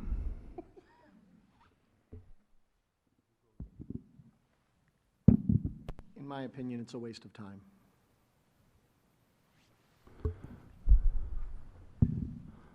At my school, because I'm in pre-K, at my school we teach a curriculum that is not compatible with LEAP. So at least for me, it hasn't been useful.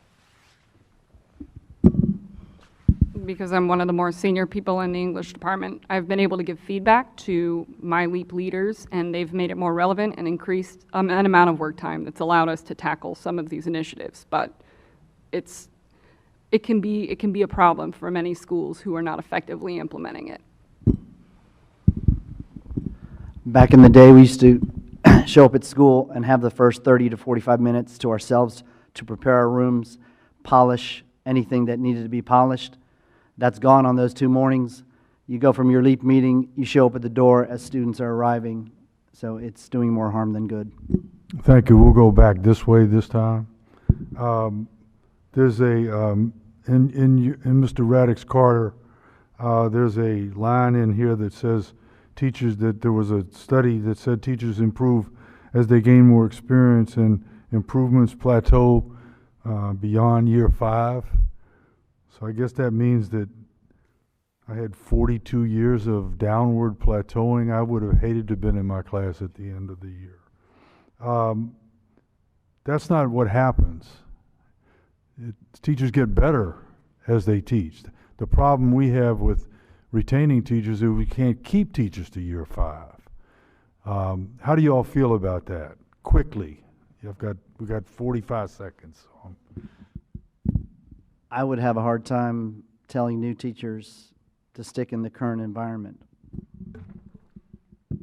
Yeah, I'm a third-year teacher, just period, and I'm worried that I'm going to be part of that statistic dropping out. I think we need more differentiation just for our learners who are more experienced. For me, as being more experienced, the issue for me is continuing to be excited and be creative, and unfortunately in many schools you're not able to do that. Keep doing it. Quickly, I've got... Again, with experience, being someone who's experienced, I tell new teachers when they're coming in, try to stick it out if you can, but it's very hard for them. So I don't know what to tell them sometimes when they talk about being overwhelmed, because we all know what it was like to be overwhelmed in our first years. You feel like you're barely treading water. And to have on top of that all of this, it's kind of hard to tell people stick through it and stick with it. Thank you, Dr. O'Leary. Mr. Batchelor. You're welcome.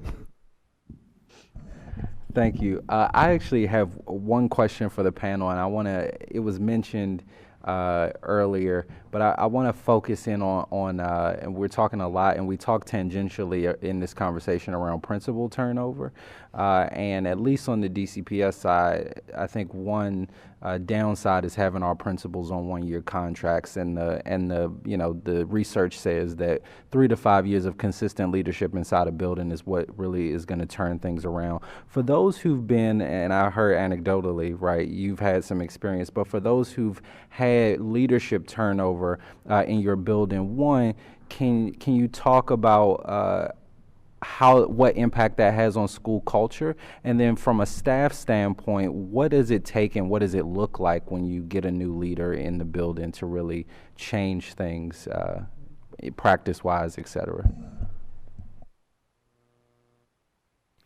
All right. Okay. Well, basically it seems that when you get a new principal in the building, they want to come in with their own vision and want to either ameliorate what they see in the building, build off of it, or completely erase and start new practices.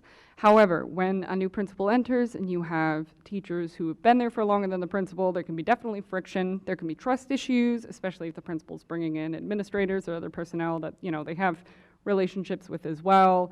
It can kind of set people on edge. I know definitely last year I saw a lot of teachers have friction with our new administration, and there was a lot of trust around especially impact, as like a lot of other teachers have mentioned, and there was a lot of teacher concern just in general in my school around, can they trust, can they adapt to these new methods? And I think that's why we had such a large degree of turnover last year. So I think that, moving forward, we definitely would need longer principal contracts to ensure stability. Like, if we're going to put a principal in the school, they need to be able to stay. Our principal right now is highly qualified. I'm really excited about, you know, what we're moving towards, but I'm reluctant to stay excited if, you know, the contract ends and then they're replaced with another person. What we need at my school is stability. That starts with having the same leader, driving the same mission, keeping teachers through effective practices like the ones we're talking about tonight. And I really think that as long as you can get people on board, give them what they need, we can do good things. I feel for principals, they have to produce numbers. That's the problem. We're so focused on producing numbers and graphs and facades that we can't be creative, and we've lost sight of what teaching is about. So I think it's hard for principals to come in and with a creative vision and energy to be able to excite teachers because they're very constricted by what they're getting from above. That's my opinion. Thank you. Mr. O'Sullivan. Thank you. This question is directed towards Ms. Hollins and Mr. Telzrow. So you are, as a student, and I think speaking on behalf of students all throughout the city, I've felt the burden of high rates of like teacher turnover, and at my school in the past, principal turnover as well. And so I want to know like just how important is like principal retention, and how important is it, especially in your case, as you said, of transparency between like the teachers and the front office because you were slated to teach a class you didn't want to teach? Well, okay, so principal retention and scheduling concerns. I think the scheduling concerns was the result of a master scheduling thing that was made by the administration at large. I don't think that was the principal's direct call. It was obviously approved by the principal, but it wasn't something I had input on. So that's all I can really say about that. But I can definitely say I would have preferred to stay in the subjects where I was doing well. We had kids passing my AP exam for the first time in several years, so I was looking forward to teaching that for another year. But in terms of just teachers building trust with administrators, you know, that's just going to be something that happens on each principal's level. But I think definitely loosening up some of the constraints we have on principals, maybe like all of these things that we're requiring, there has to be some way to allow more organic relationships to be built and better trust to be given. You know, definitely I think if we were to loosen up some of the impact stuff, you would see a lot more space to breathe between principals really just coming down on teachers. Principal retention, I mean, that's important because they do create the vision, and you don't want to have to be meeting new leaders all the time and trying to figure out what's important to them, et cetera. I'm a little more concerned about teacher retention because that's, you know, that's the classroom, that's the hallway. I like when I know my fellow teachers on my hallway, when I can look at those 9th and 10th graders and say, you know, I'm going to see you in a couple years. And I think that's good for the student. And so that kind of consistency is what I'm most concerned about, but not to discount principal retention. But my mind is really fixed on the teachers right now. And what would you say, like, as a teacher or something, because you said you've been teaching for a while now, quickly, what would you say is, like, for you, what you've noticed is, like, the most important factor driving out these teachers? Thank you for asking that. I would say a cultural problem that we have is that even for myself, going to work and feeling capable, there's always this doubt behind you that I'm not really sure you know what you're doing in the classroom. That's why I have to go to trainings several times a week. And the whole impact system basically sends that message. You know, the criterion impact is like pages long. Yes, you're right, I didn't do that over there, but did you see these other things I did? So I would like to feel capable after 25 years that when I walk into that building, you know, I can stick out my chest and say, I know what I'm doing a good job. Because I do know that, but the seeds of doubt are always there. And I think that sends a lot of people running. It's too late for me to run. Thank you very much. Mr. Parker. you all for your testimonies tonight. There are two things I wanted to zero in on. First, making a comment or several comments and then ending with a question.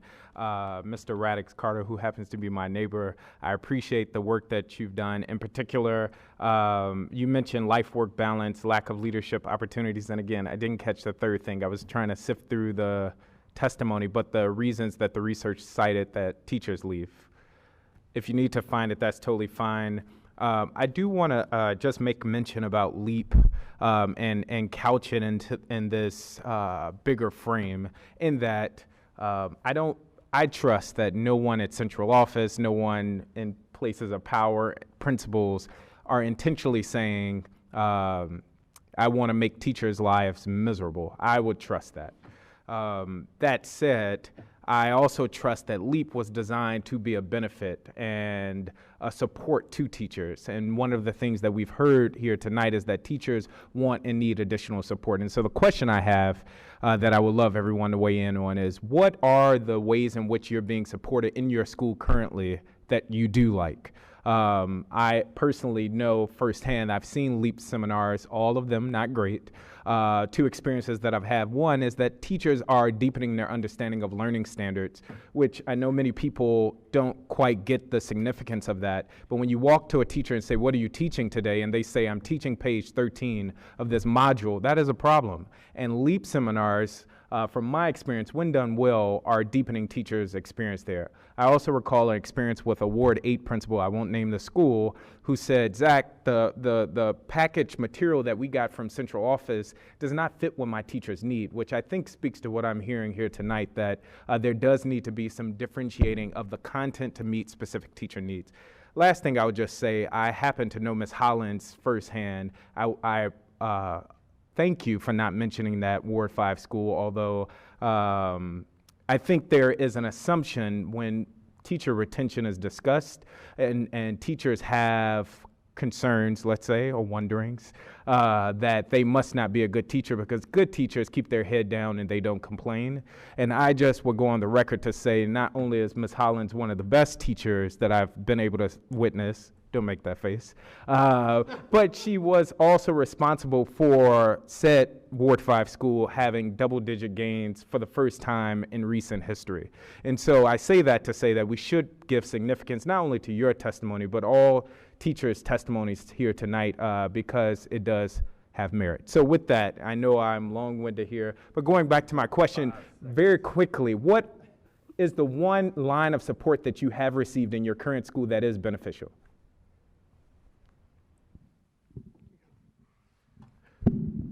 So to follow up with your first Yes. statement, the top factors in teacher departures are work-life balance, school leadership, career change, and the desire for leadership opportunities. As I said, for me, because I work with a curriculum that is not compatible to LEAP, I can't really necessarily speak to that, but I will say that what we do in light of that is starting this year, I have the opportunity to form a cohort with other schools that share the same curriculum that we do at our school within the pre-K grades in my school. And for me, that has been very beneficial in the sense that I've been able to go to another school, see how teachers teach, and we actually have discussions that are tailored to our curriculum. And I feel like you can always make that comparison to LEAP as well. Thank you very much. Dr. Gasoi. I'll cede my time to allow the panel to answer Zach's question. I think when you said the word differentiated, it was pretty important. I teach in the International Academy, so I teach English language learners. And when I can go to trainings or in-house meetings, professional development, where we can be focused like that, it's more beneficial than going when I'm necessarily sitting with the mainstream teachers. Not saying that that doesn't also have a place sometimes, but differentiated would be a good start. I definitely think differentiated instruction is relevant. With LEAP, this year we've been bringing our actual work and using it within the framework. So it's definitely not boilerplate, but it's involved a lot of effort and a lot of creativity on the part of our LEAP leader and our English department to do that. So I think that the things that have worked is keeping it relevant, keeping it as far away from boilerplate as possible. That'll make it most engaging. And also I think teachers learning from teachers. Recently in my grade level, we've made a plan to, like rigid plan to go visit another teacher's classroom when they're teaching to attempt to learn from them in a way that has not been previously structured by my school. So that's, yeah, those are two things that I think work best. When teachers are working together, when you have a team, a fifth grade team, a fourth grade team, and they're talking with each other, comparing what they are doing, and they're already doing that, the need for something like LEAP is redundant. And that is one of the problems of it, is that it is presented as a cure for us not really doing our job. And so they come in and they say things like, wow, last year, fourth grade really knocked it out of the ballpark, and fifth grade in writing didn't. You really dropped off the scale, when we dropped, I think, a percentage point that year. And we walked out of the LEAP meeting feeling like we were terrible teachers. LEAP could work as a new teacher help program. It really could, if they wanted to design it that way. But to bring it in and try to take the place of what good teachers are already doing, which is working with each other, talking with each other. What are you doing in your classroom? Oh, what did you do with this child last year? Okay, I'm doing this. How did you cover this standard in writing? Because this is what we're doing right now. All of that discussion happens in a very well-functioning school. So a lot of times to us, LEAP is just simply seen as one more thing put onto us from a fearful downtown. With the last 20 seconds, is there anything, any type of support or training that is beneficial, in your opinion, that you're receiving? Past for me, when DC used to push us into going to programs that were offered by the museums in the city, by people like the Ford Theater, by the Library of Congress, I still use everything I was taught in those programs. I hold on to the binders like a Bible. They stopped doing that to push their professional development on us, and quite frankly, initially, I wouldn't say it's so true now, but initially, that professional development was for us to pass impact. It was less about professionally developing us. Thank you. President Wattenberg. Thank you. I want to ask a couple of questions actually about impact, so I'm going to start with Mr. Parodi. One of the things, people talk, I hear a lot of things about impact that people don't like, and I'm trying to understand it better and what specifically is at issue, because as somebody else said, DCPS is reviewing it, and I am very curious about what are the kinds of questions we would like for them to look at in terms of some of the issues. So one of the questions I have for you is, you said something about you either have to do it their way or you lose points on impact, and I'd like to understand what that is about. It isn't so much about doing it their way, but they have their framework, and they have what they want to see when they walk in your room, and depending on the principal, they're going to be give or take about it. Well, can you give me an example of what that... An example. One year I got viewed at the end of the year. With fifth grade, we promote, and when you get into the last couple of weeks before the end of the year, those fifth graders they're practicing for promotion, they are mentally checked out. My principal waited until the very end to come see me. It wasn't his fault, he was backlogged. I decided to teach a sixth grade standard that they would be getting the next year instead of the fifth grade standard that I had already covered.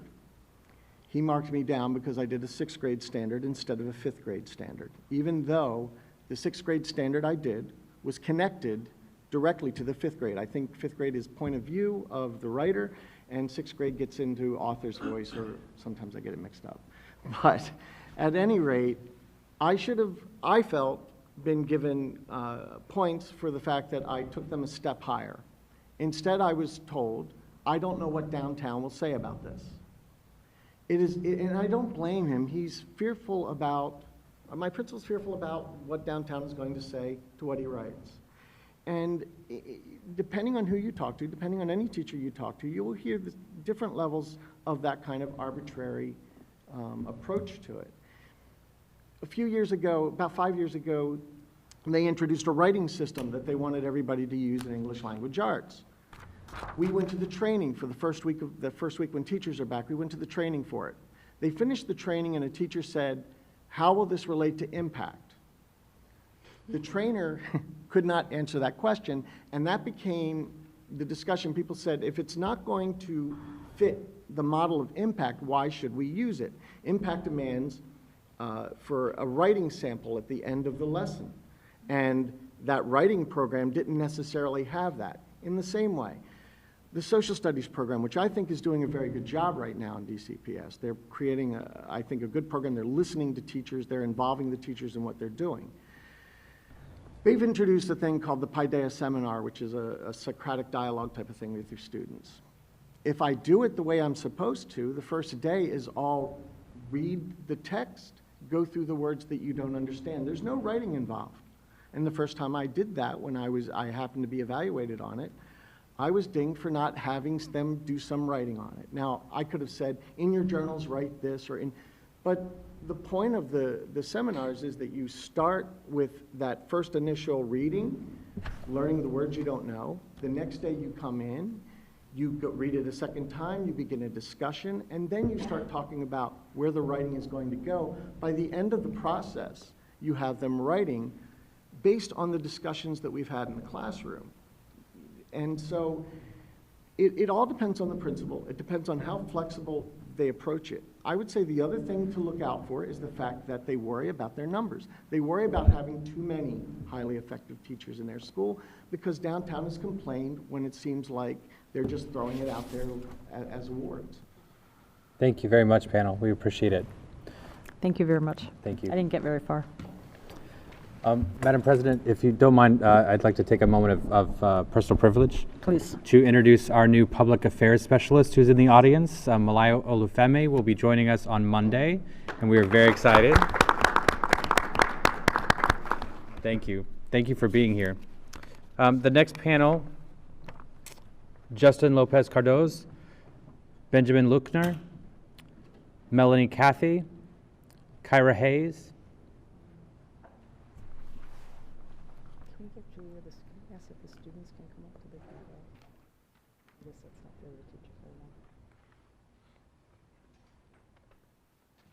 Daniel Spruill,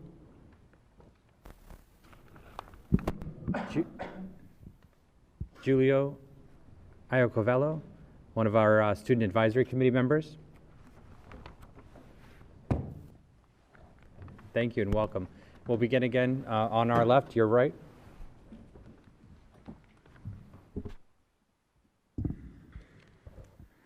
Hello, my name is Ben Lookner. This is my 11th year teaching special ed in DCPS, all of which have been at the same Ward 5 school. My year's going great. I'm rejuvenated and excited to go to work. That positivity translates into my teaching and makes the job a joy. It's awesome, but it's not what I was expecting, because at the end of last year, I thought I was done. I thought maybe I could get through another year, but I was questioning my ability to continue to teach at my school and maybe even in DC. So what happened? As you've heard, DCPS stopped making special education coordinators mandatory budgeted positions a while back. They don't even appear in the comprehensive staffing models anymore. Instead, we have an LEA rep model, which means a teacher or other staff member takes on all the responsibilities of a coordinator along with the responsibilities of their job.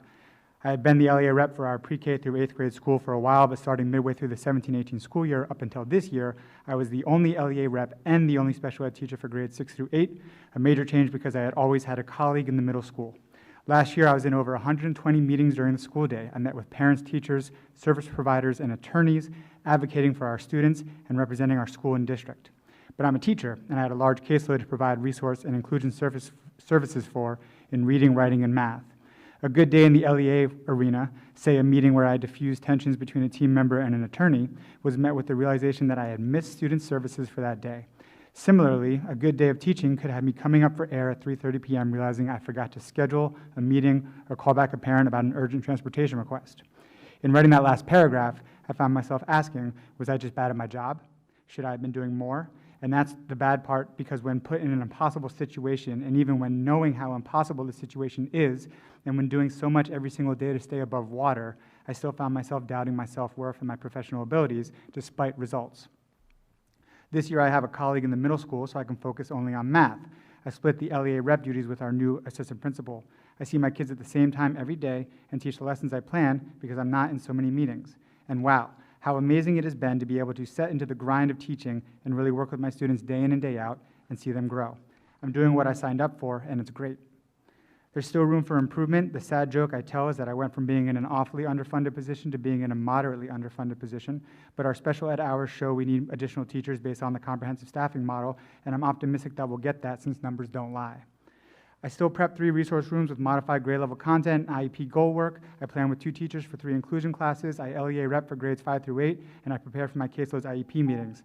There's also the daily struggle with the subjective nature of our supposedly objective measurement tool called impact, but I don't want to get into that because work honestly feels good right now and I like it. Could you imagine how teachers would feel if our schools were fully funded, if we had coordinators so educators were spending their time educating, if we had special ed teachers per grade level rather than some formula that tried to get by with the least amount of teachers possible? I won't speak for why so many of my colleagues have left over the years, and unfortunately there are only a handful of teachers still at my school who were also there on my first day.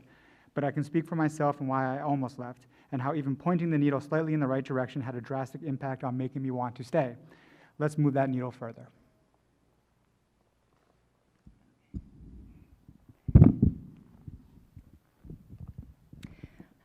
My name is Melanie Cathey. Thank you for the opportunity to speak to you today. I am a former DC public charter school teacher. I've worked in Ward 8 and Ward 4. And I've also done a lot of work in the community, so I'm also representing myself as a community member. I would like to share my experience at a public charter school in Ward 8 and why I feel that that school was successful in retaining teachers and also areas of growth. During my year in a very low-performing charter school in Ward 8, I saw 5 teachers leave in one school year, and it was very tempting to jump ship as well. Why did I stay and complete that school year? The reasons are because, one, I had a very supportive and very positive school leaders that I trusted. Our school culture was very warm, trusting, and supportive. The school leaders also modeled self-care and wellness practices, and they taught those practices to the teachers. And then there's some areas that I feel that needed to be addressed in order to retain those teachers. I believe that the teachers needed to learn more about mental health and wellness as well. And also the children needed to also learn about taking care of their mental health and wellness because of the situations that they were coming out of. I also feel that it would have been helpful for the schools to provide resources for the parents on just parenting skills because of a lot of those parents were usually single parents and just needed some support in those areas, and I feel that the schools would be a great resource to provide that information. Let's see, I think it's also important to address certain areas as well. Number one, continue to have school leaders teach teachers how to take care of their health and wellness. I believe if it starts from the top, it's going to really make a difference as it trickles down. Teach teachers how to become resilient and how to, again, the mental health and wellness. Again, I said teach the students as well. And let's see. Oh, I also want to share a very successful example of teaching teachers how to be resilient and addressing mental health. I was able to go to Fairfax County's mental health conference. I just happened to bump into it on the internet, and I showed up and I saw hundreds of people there, and it was all about addressing the mental health of students, but it was also for parents and teachers. They had workshops all day long on mental health and wellness. Also, there was a session for students, and I thought that that helped change the whole culture of the school system. And I thought that was amazing, and it would be wonderful if DC could do that, and I would love to be a support if you decide to do something in that area. And that is all I have today. Thank you. Thank you.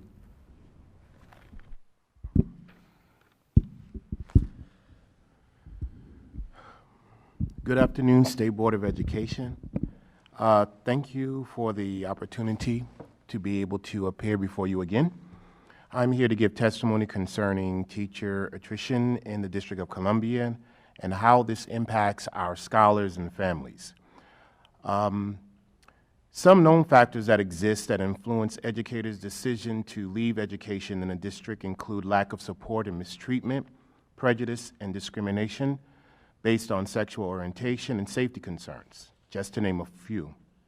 I would like to give testimony in regards to additional concerns that exist in the district that are experienced by educators and influences their decision to leave the area. As you already know, I am an educator at Center City Public Charter Schools, and was one of the 3 finalists for the 2019-20 school year DC Teacher of the Year. For several concurrent years, my campus has lost effective educators. My school does not experience the same challenges as others does as it relates to climate and culture, because the administrators and the staff have worked hard to build a truly supportive community.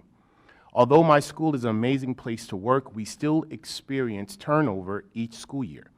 At times, this has been due to teachers not being able to find affordable housing or childcare affordable in the district. As a result, students and parents experience pain and anxiety because the relationships that were developed are now severed. And dedicated staff members who are often left with little to no choice but to leave are devastated as well because they desire to stay in the community but cannot afford to do such. 2 weeks ago, I had an arts integrated lesson with our humanities instructors where the focus was dramatic poetry. One of the 3 groups contemplated writing the dramatic poem about teachers who left our campus last year and years prior. One of the students stated that they were still sad because these educators no longer served at our campus. Others agreed in the group. Another student replied, "Yeah, I feel bad too because they understood us and didn't talk down to us, and they listened. Maybe they didn't want to teach us anymore because we were too bad," end quote. Another student said, "It's not fair. Why do teachers keep leaving us though?" End quote. I stopped the lesson to take time to acknowledge the pain and try to help them process what they were still feeling after a couple of years. They knew that the teachers were leaving and didn't have anything to do with them as students, but the students still felt bad and felt anxiety and sadness as it relates to the relationship being severed.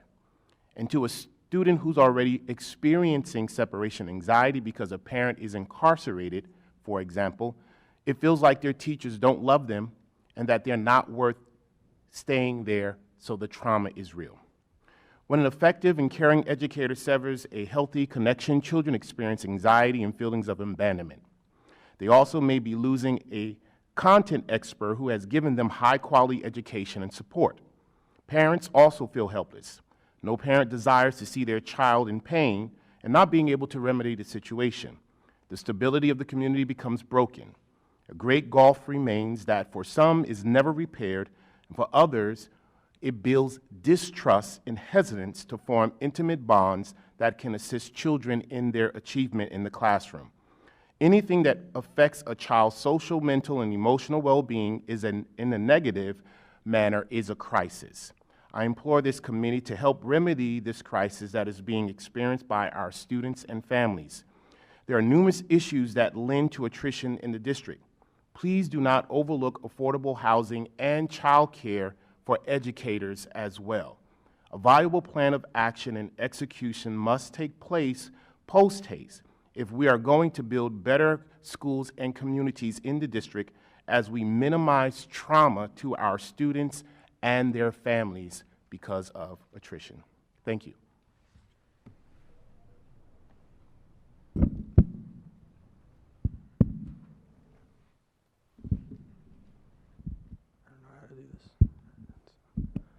President Wattenberg, Vice President Batchelor, members of the State Board of Education, and student representatives, my name is Giulio Iacoviella, and I'm currently a junior at School Without Walls High School. Today, I would like to share my views about the value of direct student participation in citywide education policymaking, and more specifically, if feasible, a direct student role in school administration decision-making. As students who are directly affected by issues such as overcrowding, overemphasis on standardized tests, lack of safety in our schools, and lack of access to medical, emotional, and academic resources, Educators and school administration should grant a larger student voice in the policymaking process. Our daily experiences often can add a new and often underrepresented voice in the policymaking process. Furthermore, our engagement with school administration is integral to the quality of our learning, health, and social experiences during and after school hours. Moreover, such expanded student role will also prepare us to explore further collaborative social experiences into adulthood with and across diverse communities, institutions, and disciplines. It underscores the importance of fostering and sharing quality knowledge throughout our school years and beyond. Lastly, by participating in the decision-making process, students can develop critical thinking skills, contribute to a culture of innovation, and propose new school and community civic projects. For example, students can build inclusive cross-ward relationships and share diverse insights on prominent issues facing DCPS students. Parents, teachers, and community will all benefit directly from student involvement.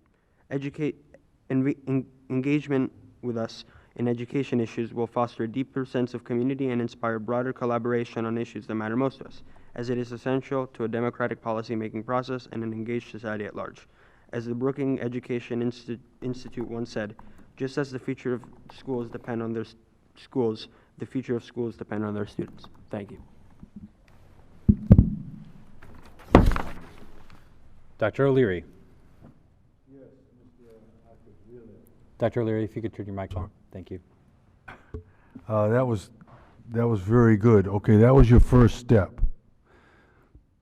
In order for anything, for you to be involved or for students to be involved, you got to raise your voices. Okay. Somebody besides this panel has to hear you. So that's what you have to do, all right? You got to engage everybody else and hit the streets if you want change, okay? I will listen to that. Thank you. Now I want to talk to the teachers. Can I just say, I'm not sure that Mr. Iacoviella knows that you're a 42-year veteran of the DCPS schools. No, I'm a 47-year veteran. 47, but I think 42 at Cardozo. Who's counting? 42 at Cardozo, if I'm remembering correctly.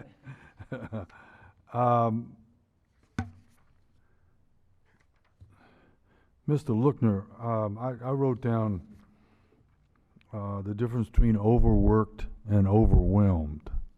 All right, so you're obviously overworked, but are you overwhelmed? Yeah. Okay, that's why teachers leave. Not because they're overworked, because teachers love to work, but it's because they just can't fit a life into their work. And I think that I'm glad you made it this far with your testimony, because what you have on this paper is like overwhelming. Yeah, it's definitely something that took some time to get used to. You probably, my advice would be never to write it down again. And I'd like to ask the three of you about social and emotional programs in your schools. I asked the same thing of the other panel. Are they working this year? Because there's a whole separate branch now in DCPS that has to do with social and emotional learning. And has anything, because what I heard in the last panel is that LEAP, at least one day a week that LEAP is in, could be used for wellness training for teachers. Is anything like that happening in your schools? And you've got a half a minute. We have started social emotional learning at my campus.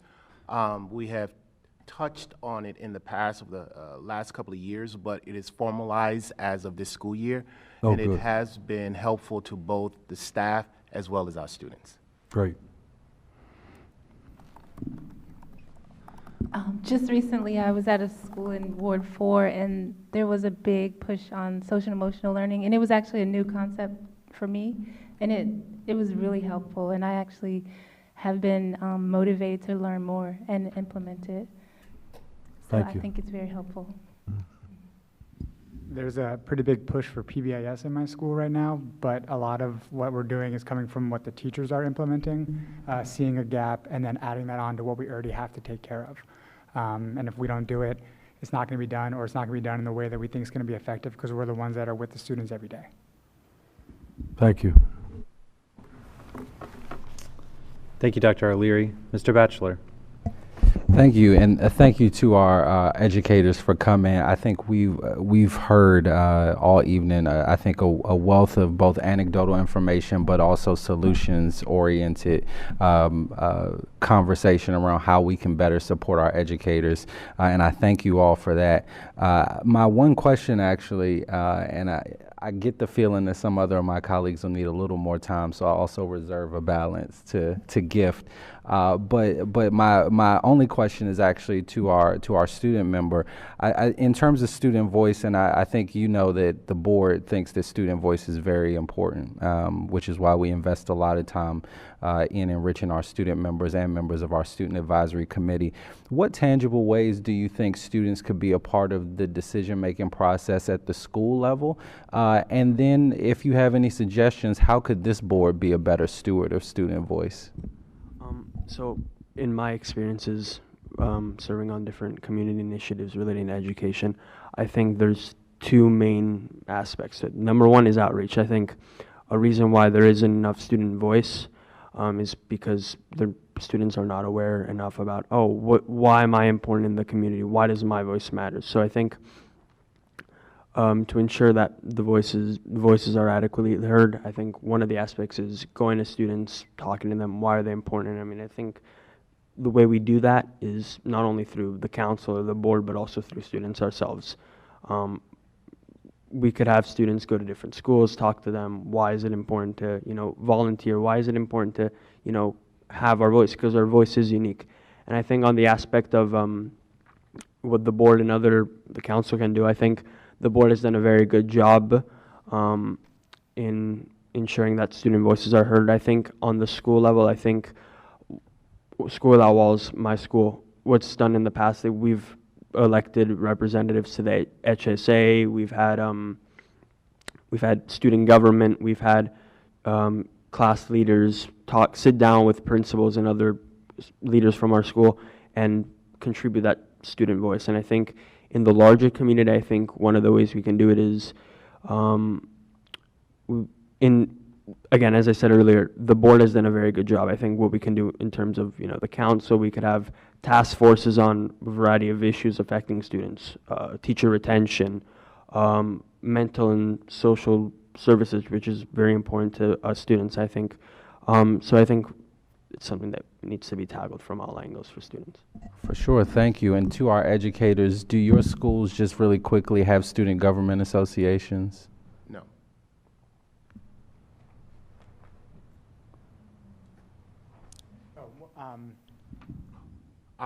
They're planning on it. They're putting it together. I'm sorry. They do middle school. Awesome. Awesome. Thank you. Well, I also think you've got a lot of students who would be willing to help you organize those as well. So thank you. Thank you, Mr. Batchelor. Mr. O'Sullivan. Thank you for all of you for commenting here today, and especially to you, Giulio. I think you may be the only student commenting here today, and I applaud you for that. And I look forward to working with you this year in the Student Advisory Committee.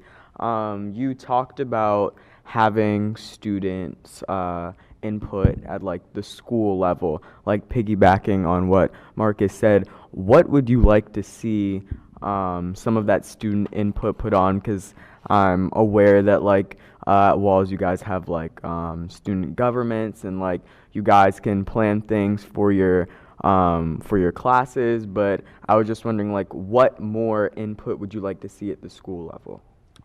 I think one of the things that really works is, again, besides student government, I think one of the things that students can have input on that we really do not right now is school budgets, which I think are a very important aspect. I think one of the good things is we have representatives from clubs go to the HSA meetings, sit down with school leaders. I know Sandra Moscarasso is the president of the HSA, and she's done a lot of work with leaders of different groups in our community, and they've advocated, we want money for this, we need that. So I think apart from student government, ensuring that students have a voice in receiving money in different school problems. I think one of the things that the HSA and other groups at Walls struggle to do sometimes is have enough adequate student involvement in issues that typically teachers and administration have a voice in only. And then one more quick question for you. On a scale of like 1 to 10, how involved would you say students at like Walls are in like the policy making process at your school? At my school, I would say, unfortunately, a 5. Okay. Because I feel like there's a few dedicated people, but I feel like it's not enough in a whole large degree. And then in the community, 3. I mean, it's just I'm not saying that in a fun way. I think we have the student advisory committee, we have the student advisory council at the chancellor, but I feel like a large part of it is we need to get out there and we need to educate students more on the importance of why their voices matter in the education process. Yeah, and we'll definitely look to do that this year in the student advisory committee. So thank you all. Thank you. Mr. Parker. Thank you all for your testimony. I want to focus on teacher feedback structures at your schools, and if you all can speak about those that exist, those that have worked, or those that you wish were present in your school. And by feedback structures, we heard tonight, I didn't like LEAP, and so we gave feedback and it was changed. Or I can have conversations with my principal about things I want to see in my school or things that are not going well. So if the teachers on the panel in particular can speak about those that exist, and then I would love from even a student perspective, if you could speak to the feedback channels that exist. Feedback is encouraged at my school. We do things like the Insight Survey, which is anonymous. But despite feedback being encouraged, I know from my own experience and from experience talking to other teachers, the power dynamic that is created by impact kind of limits people wanting to, or teachers wanting to do that. There's always the fear of, I don't want to speak up, because when that observation rolls around, it's real easy to look at that rubric and say, you know what, your students really weren't that engaged, and then you never know what that's coming from. So that subjective nature of our evaluations, despite it being billed as being objective, has created such a power dynamic that I think it impacts people's ability or desire to do that. So we have a lot of people putting their heads down and doing awesome work, but not wanting to move ahead with that.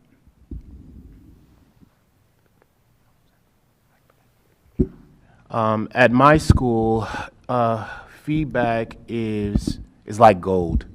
My principal, assistant principal, they're always encouraging it, because the mindset is if we as educators are not in the right frame of mind or are not in the right spirit emotionally, then we cannot properly educate the students. So anytime there's an issue, or if we have a suggestion as relates to how something can be improved upon, if it is with the lens of doing what's best for the students, then those comments are welcome. But just not bringing issues or bringing a feedback as it relates to something that we might have to do, but we're also encouraged in those moments that when we do bring our concerns to admin, that we bring 1 or 2 solutions as well to be able to better the problem. So that has helped us with our culture and environment at the school. And again, if we're doing what is best for the students with teacher input as it relates to how they're going to feel about it, we might not feel like it's the best move at the moment, but since we brought the suggestion and our administrators are willing to give it a try, then we have buy-in with the staff at about 100%, even though we might be apprehensive, but we'll give it a try. And then once it's working, then we continue to build that trust and feedback with one another and continue to move forward, and that seems to have been working for our campus. Quickly. Oh, okay. In terms of, I really do not know how teachers do feedback. I'm not a teacher, but for students, I know 2 or 3 times a year we do different surveys, and they ask us, what's the quality of social emotional services? What's the quality of teachers? Are teachers challenging you to do stuff like that. So I think all voices are valuable in the process. I mean, I don't really see a problem in terms of improving feedback. Thank you. Can Dr. I Gas- mention? Unfortunately, we're out of okay, time for this one. okay, no Dr. Gasoi? Thank you. Thank you to the panel. I actually wanted to thank Ms. Cathey. Is that your name? Yeah, for first of all, for raising the issue of mental health. It's obviously something that's important in our city, and we are attempting to address. But I really appreciate that you also mentioned the mental health of students and teachers, and also you talked about changing the culture, and I think it's not unrelated to your testimony, Mr. Lookner,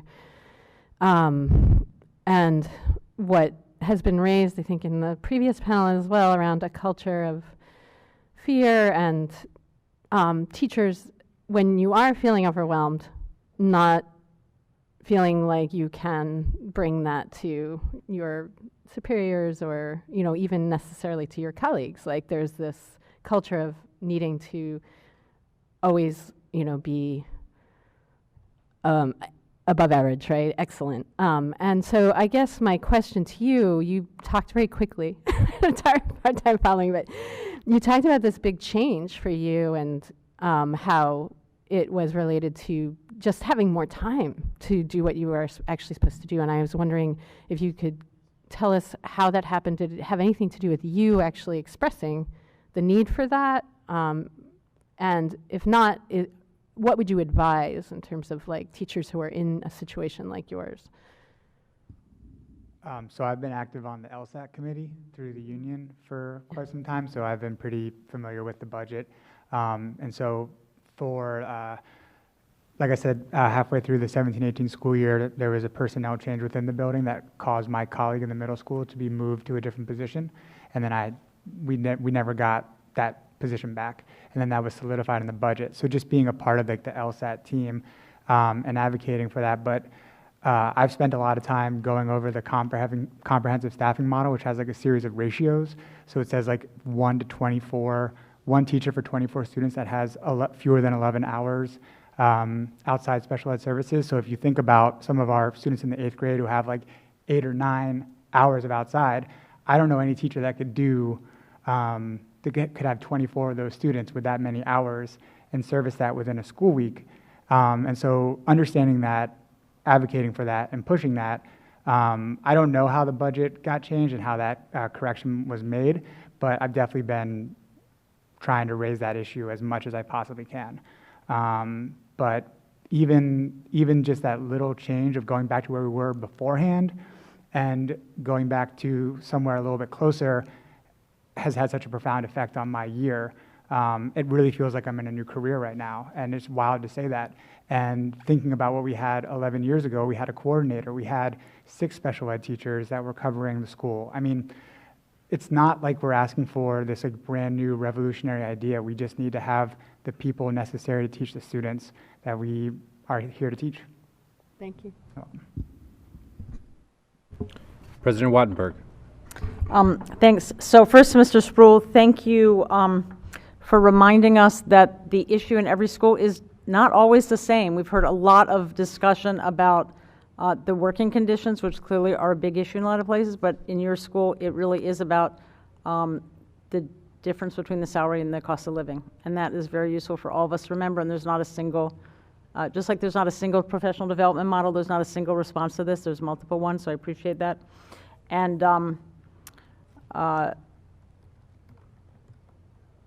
thank you also for talking about how it really affects kids, because that's really what it's about. Second, I want to go to Mr. Iacoviella.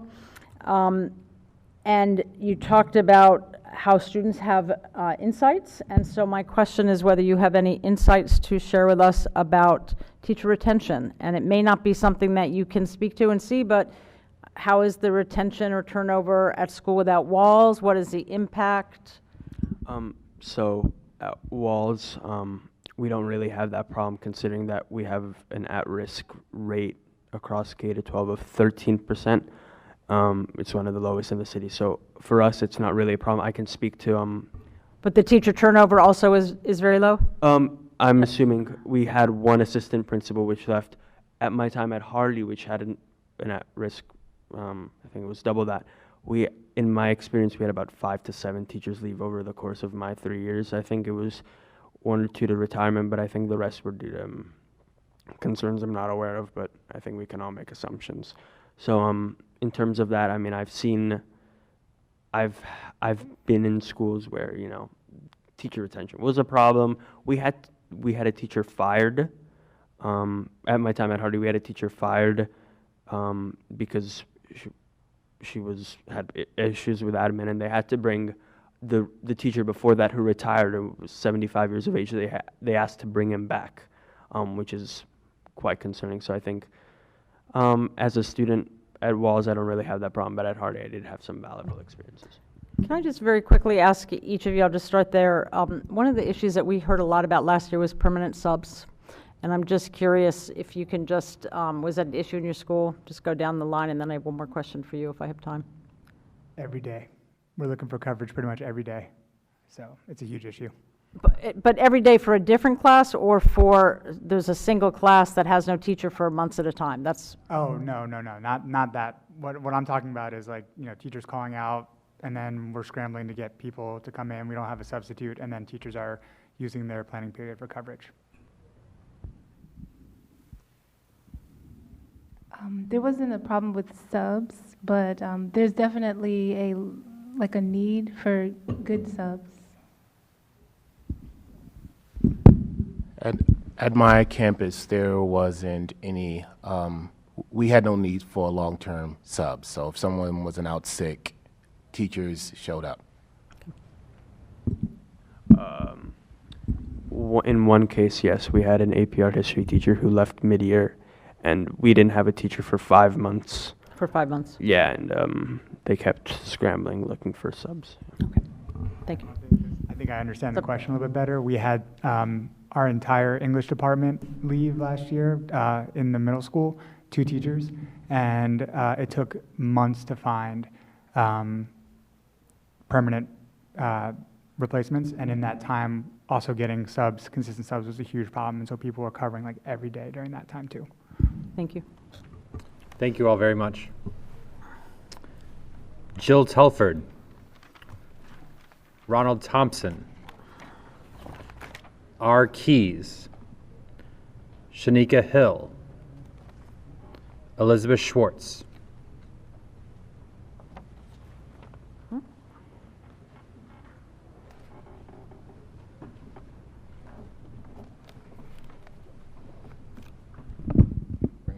Go ahead, Ms. Thomas. A lot of pressure being the last one. I like to begin by saying it's been very helpful hearing the conversation about teacher attrition. Although my testimony is not germane to that, I graduated from Dunbar Senior High School in 2016, and I believe if Emory Calhoun is still at Dunbar, he is the last teacher that taught me from the day that I got there to the day that I graduated. So God bless him for that. I hope he stays, but teacher attrition is real. I will be giving testimony that I gave before this committee, before this board a few months ago. In testimony before the board 7 months ago, I spoke in favor of expanding the district's FOIA requirements for charters. I did so not because I'm wholly opposed to charters, but because I have come to the conclusion that we now have a two-tier public school system, one which is not publicly accountable to parents, students, and taxpayers, and the other which is. Given the dramatic transformation of charters from an accessory or complement to DCPS into a competing public system of independent public schools, I believe that equal compliance with FOIA laws is necessary for accountability. It is my belief that the case for why a more equitable FOIA law regarding public schools is needed was laid out on April 30th of 2018. Writing for the D.C. line, Janetta Rose Barrs revealed an email exchange from from September 22nd, 2015 between D.C. PCSB Executive Director Scott Pearson and Michael Masante, in which Mr. Pearson and Mr. Masante made light of ignoring the Youth Suicide Prevention Act. At the time, the Youth Suicide Prevention Act had not yet been made law, but Mr. Pearson and Mr. Masante were already brazenly discussing ignoring ignoring it should the bill have become part of the DC code. To quote Mr. Pearson exactly, I guess we could just add it to the pile of requirements that don't get enforced. I'm not going to read the entirety of this testimony because I have stated it before, but I will say again, it is my view that the lackadaisical attitude of Mr. Pearson has contributed to the lax enforcement of the law within DC charter schools. It is my view that a FOIA law that applies equally to DCPS in every charter is beneficial, but as I said in March, an expanded FOIA law does not go far enough. I believe that the structures and processes which keep our LEAs running and accountable need to be changed to emphasize public control and public accountability. It is of the utmost importance of this board and its elected members, it should be, to begin seriously considering a reorganization which allows for year-to-year oversight of all of our 264 DCPS and charter schools. We have 68 LEAs in the district. 67 of those LEAs fall under the purview of the PCSB and Scott Pearson. He should resign, and I urge the members of this board to call for his resignation, as I did in March. Thank you. Dr. O'Leary, any questions? Yeah, I have a question about the last part of your testimony. Can you give specifics? To the reorganization piece? No, to Scott Pearson resigning. As I understand it, and I'm vaguely, the structure of the Public Charter School Board is a bit confusing because it's not organic. It wasn't passed by the council. And so I use the word resign because I don't believe he can be fired unless he's appointed by the mayor. And so unless the mayor has the ability to dismiss him, I think it is incumbent upon our elected officials in the education sphere and on the council to call for his resignation. He has stated clearly that he holds a low regard for the laws of the district as it pertains to students.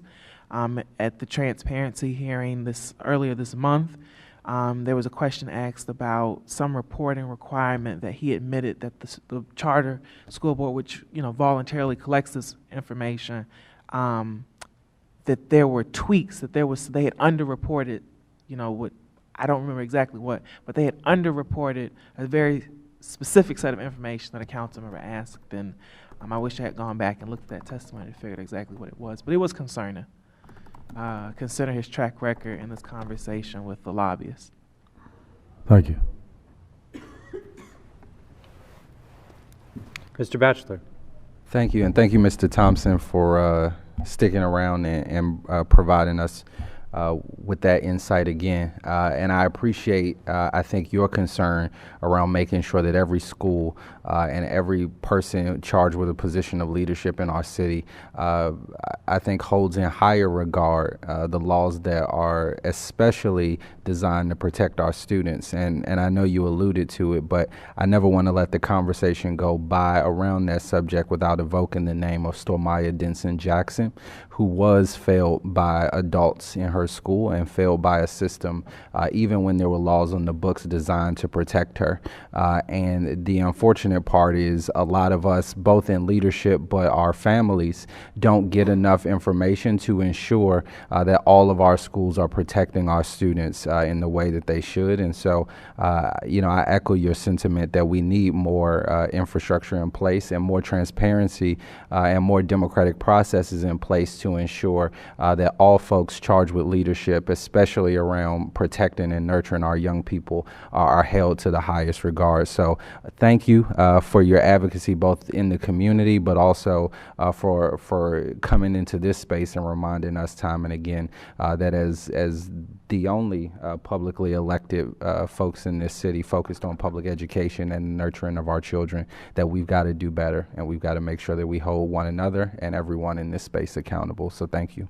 And I'll just say I'll be back in November to give this testimony again, so long as Mr. Pearson is still in his office. Mr. O'Sullivan. I have no comment to make. Mr. Parker. Thank you for your testimony. I will not speak on the matters as it relates to Mr. Pearson, but I do want to address the FOIA argument that you made. As many know, that's highly highly charged debate in our city currently before the council of whether or not to subject charters to FOIA. And the question I have for you is, as a person that is not necessarily an educator, which I think provides very valuable insight, what benefit might you have or glean from having access to that data? And so I know I've heard a lot of valid points from educators about the reasons why it would be beneficial, but I think it's beneficial to put on the record why someone that's concerned about our public education, who may not themselves be an educator, thinks it's also a good idea to subject charters to FOIA. Well, I'll begin by saying education is not simply about educators, it's about students as well. When I was a student in 2016, that's the last time I left the classroom, but I have a niece that goes to the attends a public charter school. So as an uncle, I would like to know what her teachers are making. As you heard earlier, teacher asked or stated that affordable housing is a question. He's an educator at a public charter school. A former public charter educator stated that, we know that, or she knew that educators in charter schools are paid much less than DC public school teachers, and much less than the national average. I think that's important to know. Why is it that my teacher is leaving a classroom? Is it because they're not being paid well enough? I think it is important for teachers to know in their schools what they're making. I like to know, what I think I know what my colleagues in my office, they make. That's an important and valuable thing to me. And if I were an educator, I would like to know. I think we should be on equal footing. As someone who wants to pursue a career in education, I think that's a value, and that's something that should be accessible regardless of sector. I would like to know what my fellow teachers are making in the classroom.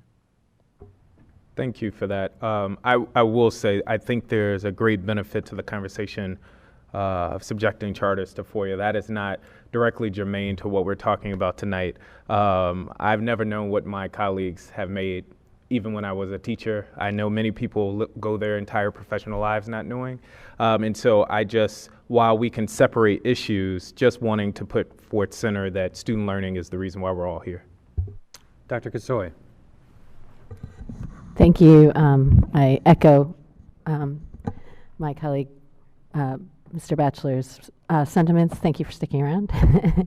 And also thank you for keeping this issue on the table. I think it's really important. And I would just say that, to me, it just is a matter of strengthening our system as a whole, and that we need to, really think about this as a system-wide issue and not an issue that I think part of what has made it divisive is that, it's seen as just being about charter schools, but it's about creating parity across the sectors. And I do think it's an issue of, what came up a lot at the testimony before the council was, yes, it may create an inconvenience, but so does IDEA, right? So does, having to meet the needs of all students. And I think in the end, this really is about anything that really impacts our teachers and our system as a whole impacts our students. We can't separate and silo them out. So I just thank you. And can I just say, I said in October, Representative Sutter asked me what else beyond FOIA, and I said FOIA doesn't go far enough. I think that it's the work that this body has done here tonight to talk about teacher attrition shows that there is care and concern about what is happening in all of our schools. And this board needs to be empowered, and I would hope that its members who have stated that they are, concerned deeply about the education of our children, fight for an empowered State Board of Education that can carry out the reforms necessary to have a paritable system across sectors. I actually thank you for saying that. I think it's a really important point that we as a system lack checks and balances. It's severely missing, and I think that's something that the State Board could hopefully provide at some point. Thank you. President Wattenberg. I just want to say two quick things. One is that I think more members from this board testified on the transparency bill than on any other bill. So I think there's a lot of interest in it, and part of it driven by your having come here early last spring and sort of alerted us all to it. And the second thing I want to say, and this is to anybody, is not too long from now, the council will be conducting its performance oversight hearings, and you are certainly welcome to come to the State Board's performance oversight hearing and raise your concerns about the lack of authority. Thank you very much. And thanks for coming. Oh.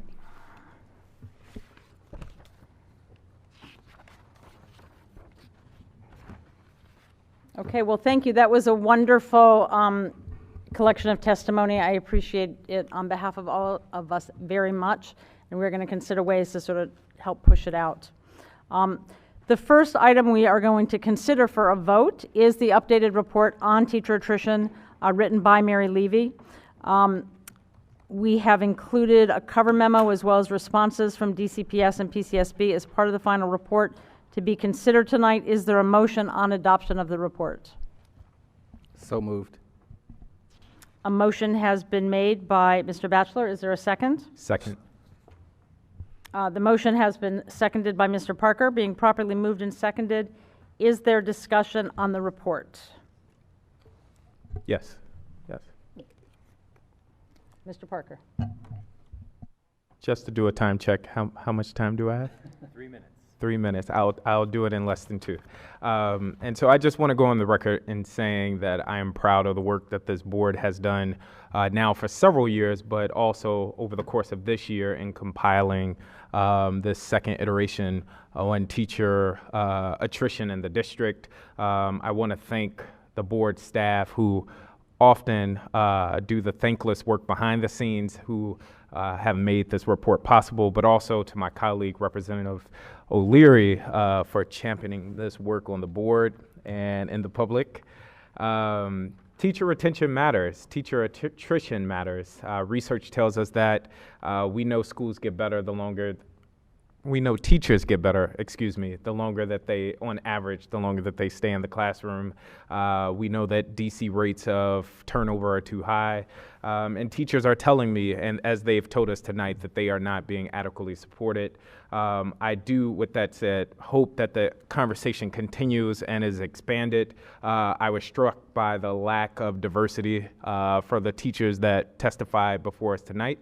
And that just goes to speak to the point that we need to not only talk about teacher retention broadly, but also as it relates to teachers of color, and then to expand it to how are we supporting teachers and making sure that teachers are having impact in the classroom. And it's not enough to just keep teachers in the classroom absent of impact. And so with that, I think that also brings to bear 2 critical points that I just want to leave us on. The first is that this next leg of research for the state board is trying to understand what is underneath the reason why our teachers are leaving the classroom. And I can say we have hit many roadblocks in trying to do that research, which speaks to the need for the state board and other agencies in the city to have access to critical data, including that involving our teachers. And then secondly, as our last testifier, if that's a word, mentioned Witness, that the state like, board— witness, I think is the word. Witness. Our last witness testified, the state board needs more authority. I've gone on record before to say I support mayoral control, and I think there's a long distance between where the state board is currently and having a fully governing school board. And so with that, I hope that this report starts to spark other conversations in the city. And so I look forward to voting and accepting this report. Thanks to my colleagues and the board staff for all of your work in making this possible. And my wish is that this time next year, DCPS as well as other LEAs will continue to say how teacher turnover is on the decline. Thank you.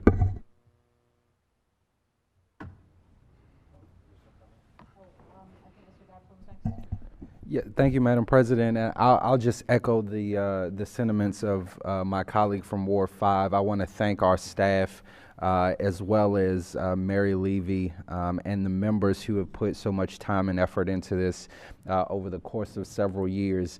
I think it goes understated that it was very difficult to even start a serious conversation about teacher retention and teacher turnover in this city. And there was a lot of reluctancy on the part of leaders in our city to even acknowledge it was a problem.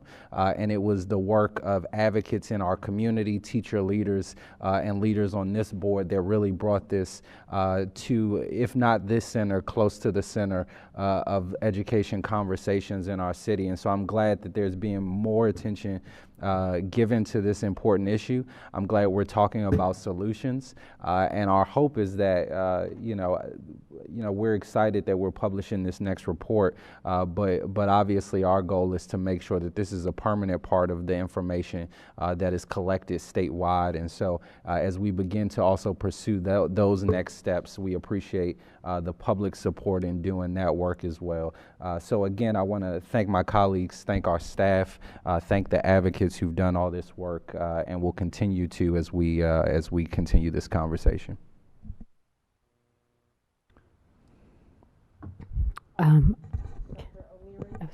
I want to say was an active member initially of our working group on teacher retention, had lots to do with this, and is now the chair of our formal teacher retention committee.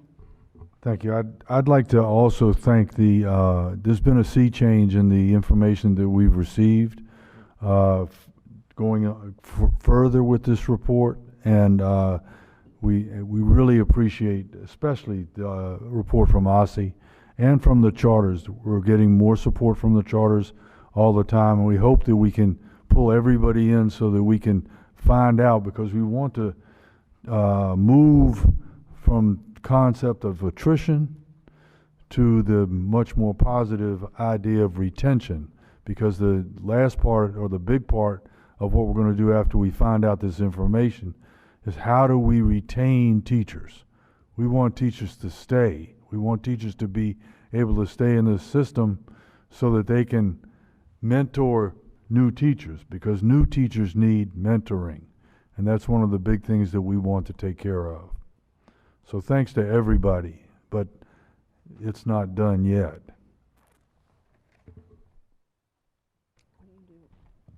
My turn?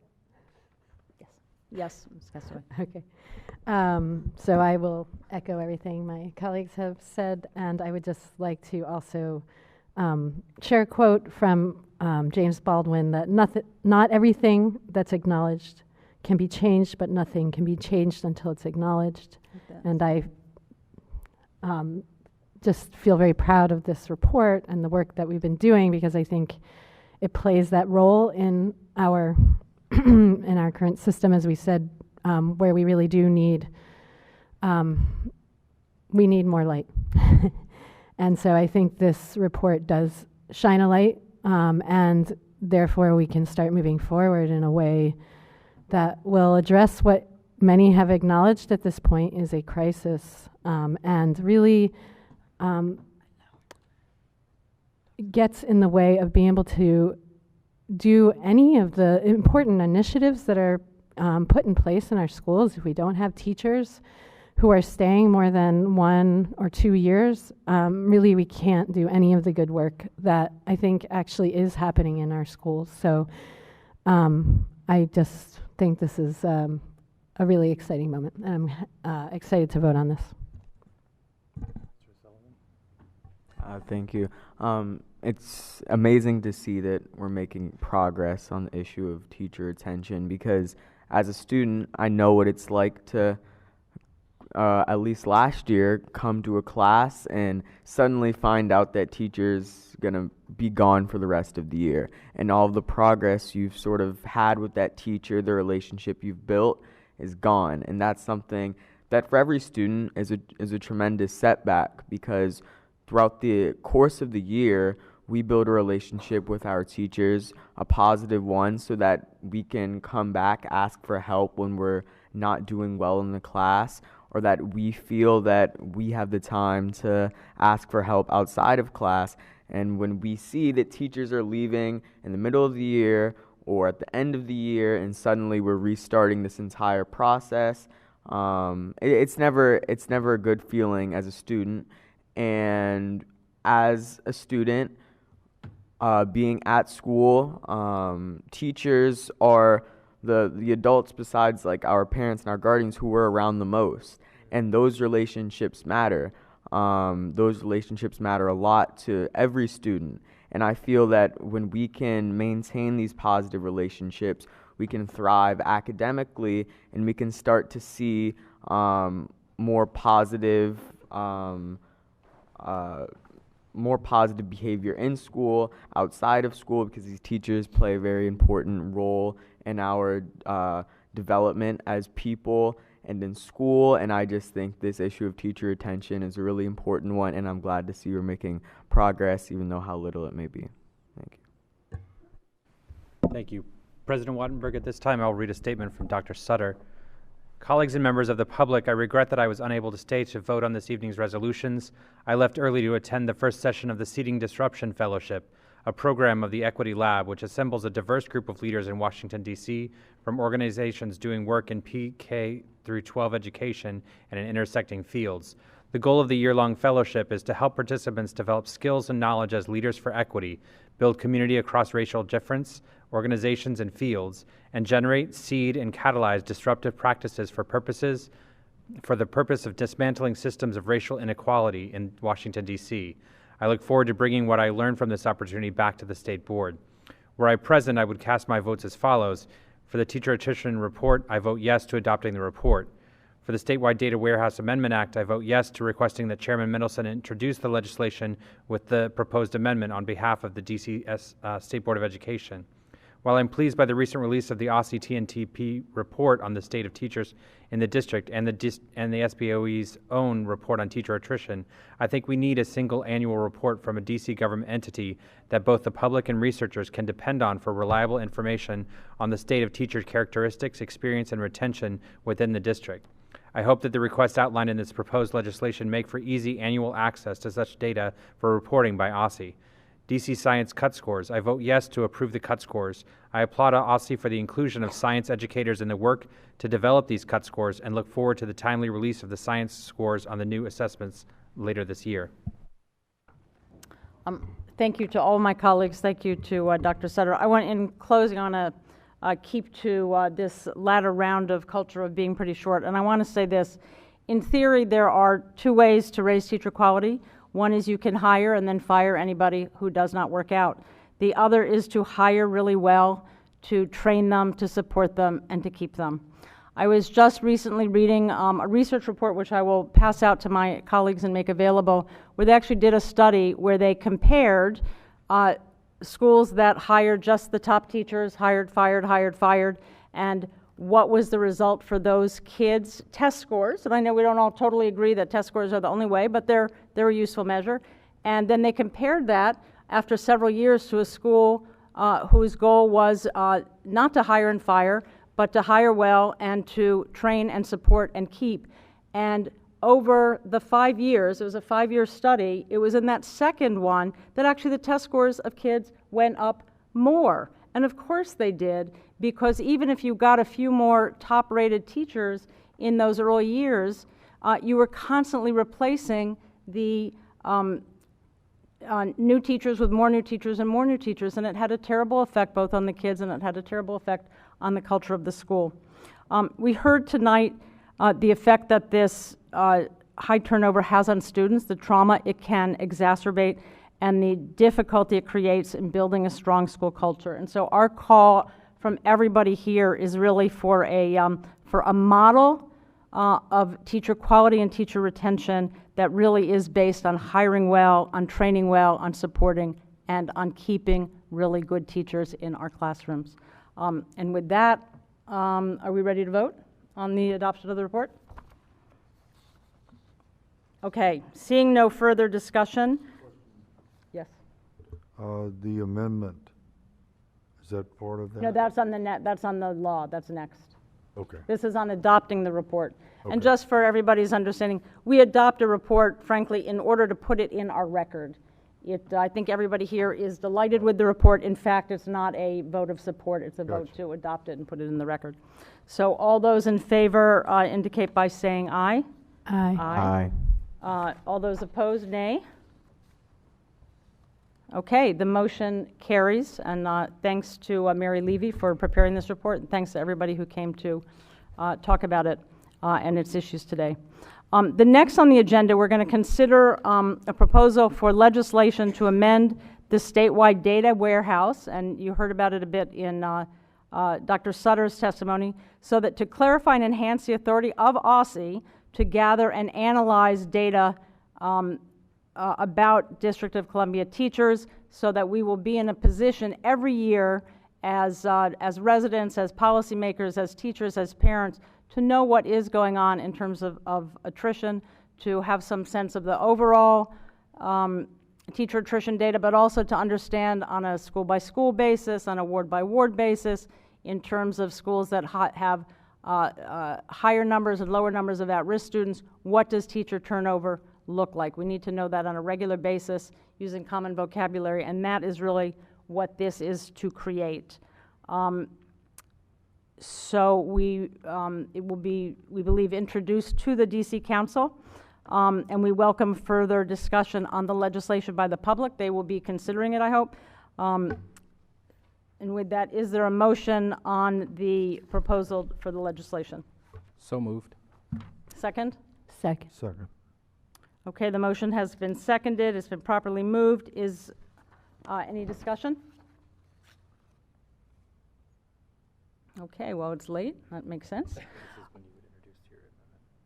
Oh, I'm sorry, and I want to introduce an amendment which we talked about at our last meeting, and it was going to be introduced by Jack Jacobson. He can't be here. He and Fraser and I all talked and agreed on an amendment which I am now going to read. In your books, I'm going to say there's a fuller amendment, but there wasn't full agreement on the second part, and so we'll leave that for a second discussion. If Jack wants to bring that back up, I'm not sure that he does. Okay, and I was supposed to move the motion first. So who would like? Move. Okay, and second? Second. Okay. Okay, now I've had my discussion on it. Now you can read the amendment. No. Okay, now I'll read the amendment. It's to insert, and this is mainly in your binders for those of you up here, it's to insert D, a new paragraph. After D, a new paragraph E is added to read as follows. The State Board of Education shall have access to district government officials and to all district government official documents and public data pursuant to 2531 et sequence that are material to the exercise of its development of recommendations to the district government. Wait, we need these words. In line 75 and 76, delete A, and in line 78, 80, 82, insert the following after the word paragraph A. And what this does, this sort of, we talked about this at our working meeting. The State Board of Ed, there have been some discussions tonight about the lack of sufficient authority for the Board of Ed, and among the problems is if we ask another agency for information, we don't necessarily get that information. So what we're asking for here is, frankly, what ANCs already have, which is if an official body makes a request to a government agency, that information will be provided, or if it cannot be, there will be a statement about why that's the case. Right. Is there any discussion on this amendment? Point of information. Yes. Would this segment of the law only apply to the information being pursued in the broader legislation, or would this be a? It's general. It's meant to be general. Okay. Yeah, I get the idea. It's meant to be. I was just wanted to make sure. Okay, perfect. Thank you. Any other discussion? All those in favor signify by saying aye. Aye. Aye. Aye. All opposed? Okay, the motion carries. Last, oh, I'm sorry. Is there discussion on the legislation as amended? Yes. Yes? No. No. So, seeing none, so I'm now moving that proposal. The motion is on approval of the Statewide Data Warehouse Amendment Act. All in favor say aye. Aye. Aye. All opposed?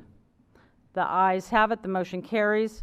All right, now we're going to move to DC Science, which I believe is our last item tonight. As I mentioned at the beginning of the meeting, we are grateful and applaud the work of OSSI and its staff on DC Science.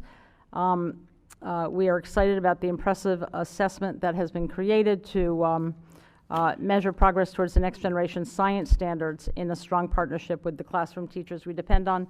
I welcome a motion to approve the DC Science cut score as proposed by OSSI in SR 1912.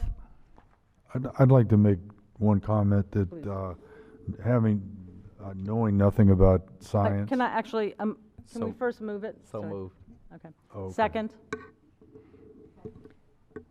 Dr. O'Leary. No, I just wanted to thank OSSI again for all of the presentations that we had, the panels that we had here, and also the fabulous presentation that we had at our business meeting, which cleared everything up for someone that doesn't know anything about that. And it's really, I mean, the teachers that were on the panels were so enthusiastic and smart about what's going to happen with this. It's going to, we're going to set another goal for other places in the country, I think. Agreed. They were terrific, and thanks to, I know some of the, in addition to the superintendent, science staff is in the audience, so thank you very much. Many people have talked to me about how great it was, so please pass it on as well to all the panelists. Madam President, I need to read the resolution into the record unless there's a motion to waive. I'd like to waive the reading of the... Second. All in favor? I didn't know we could do that. It could start a trend. Okay, all those in favor of waiving the reading, say aye. Aye. Aye. All opposed? Okay. No, you don't. And for anyone that wants to see it, it is right on our website, and you can go to it. Seeing no further discussion, the motion is on adoption of the SR 1912. All in favor say aye. Aye. Aye. All opposed, no? Okay, members, are there any announcements or comments you would like to make before we adjourn? Somebody say something. Go Nats. I'd like to second that. I believe we're up by 2. All right. And it's also Principal Appreciation Month, so send in our heartfelt appreciations to all of our school leaders around the city doing great work. Okay, thank you all very much. Thanks to those of you in the audience, and thanks to all of you watching. With no further business before the State Board, I would entertain a motion to adjourn. Is there a second? Second. Moved. 8:35. So here, the ayes have it, and this public meeting of the district. We didn't say aye yet. Oh. We got it. All those in favor say aye. Aye. Aye. Opposed? The ayes have it, and this public meeting of the District of Columbia State Board of Education is adjourned at 8:35 p.m. Thank you all very much. All right. 40 hours, not bad.